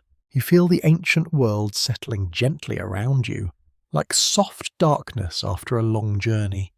The temples fade into silence, the kings disappear into memory, the priests extinguish their final lamps beneath the stars. Only heaven remains, and above the sleeping earth stretches the endless sky where humanity once imagined Anu reigning eternal over the ancient world, distant yet watchful, silent yet deeply woven into the story of who we became beneath the stars. Thank you for spending this long, quiet journey beneath the ancient heavens with me tonight. If this story stayed with you, I would truly love hearing which moment touched your imagination most deeply. Maybe it was the lonely astronomers studying the stars above Babylon, or the forgotten shrines surviving quietly after empires collapsed into dust. Perhaps you found yourself thinking about those first humans staring upward beside riverbank fires, trying to understand the endless darkness above them. Wherever you are listening from tonight, share your thoughts and your local time in the comments. I always enjoy seeing how many different corners of the world gather together beneath these stories. And if you would like another slow journey through ancient civilizations, lost myths, sacred kings and forgotten worlds, there is another video waiting for you on this channel tonight. You might especially enjoy wandering through the mysteries of ancient Egypt, the silent temples of forgotten Asia, or the strange legends carried across old northern seas beneath icy skies. Until then, may your evening feel peaceful, your thoughts grow quiet, and your rest come gently beneath the same stars that once watched over the ancient world of Anu. Blessings to you and your family,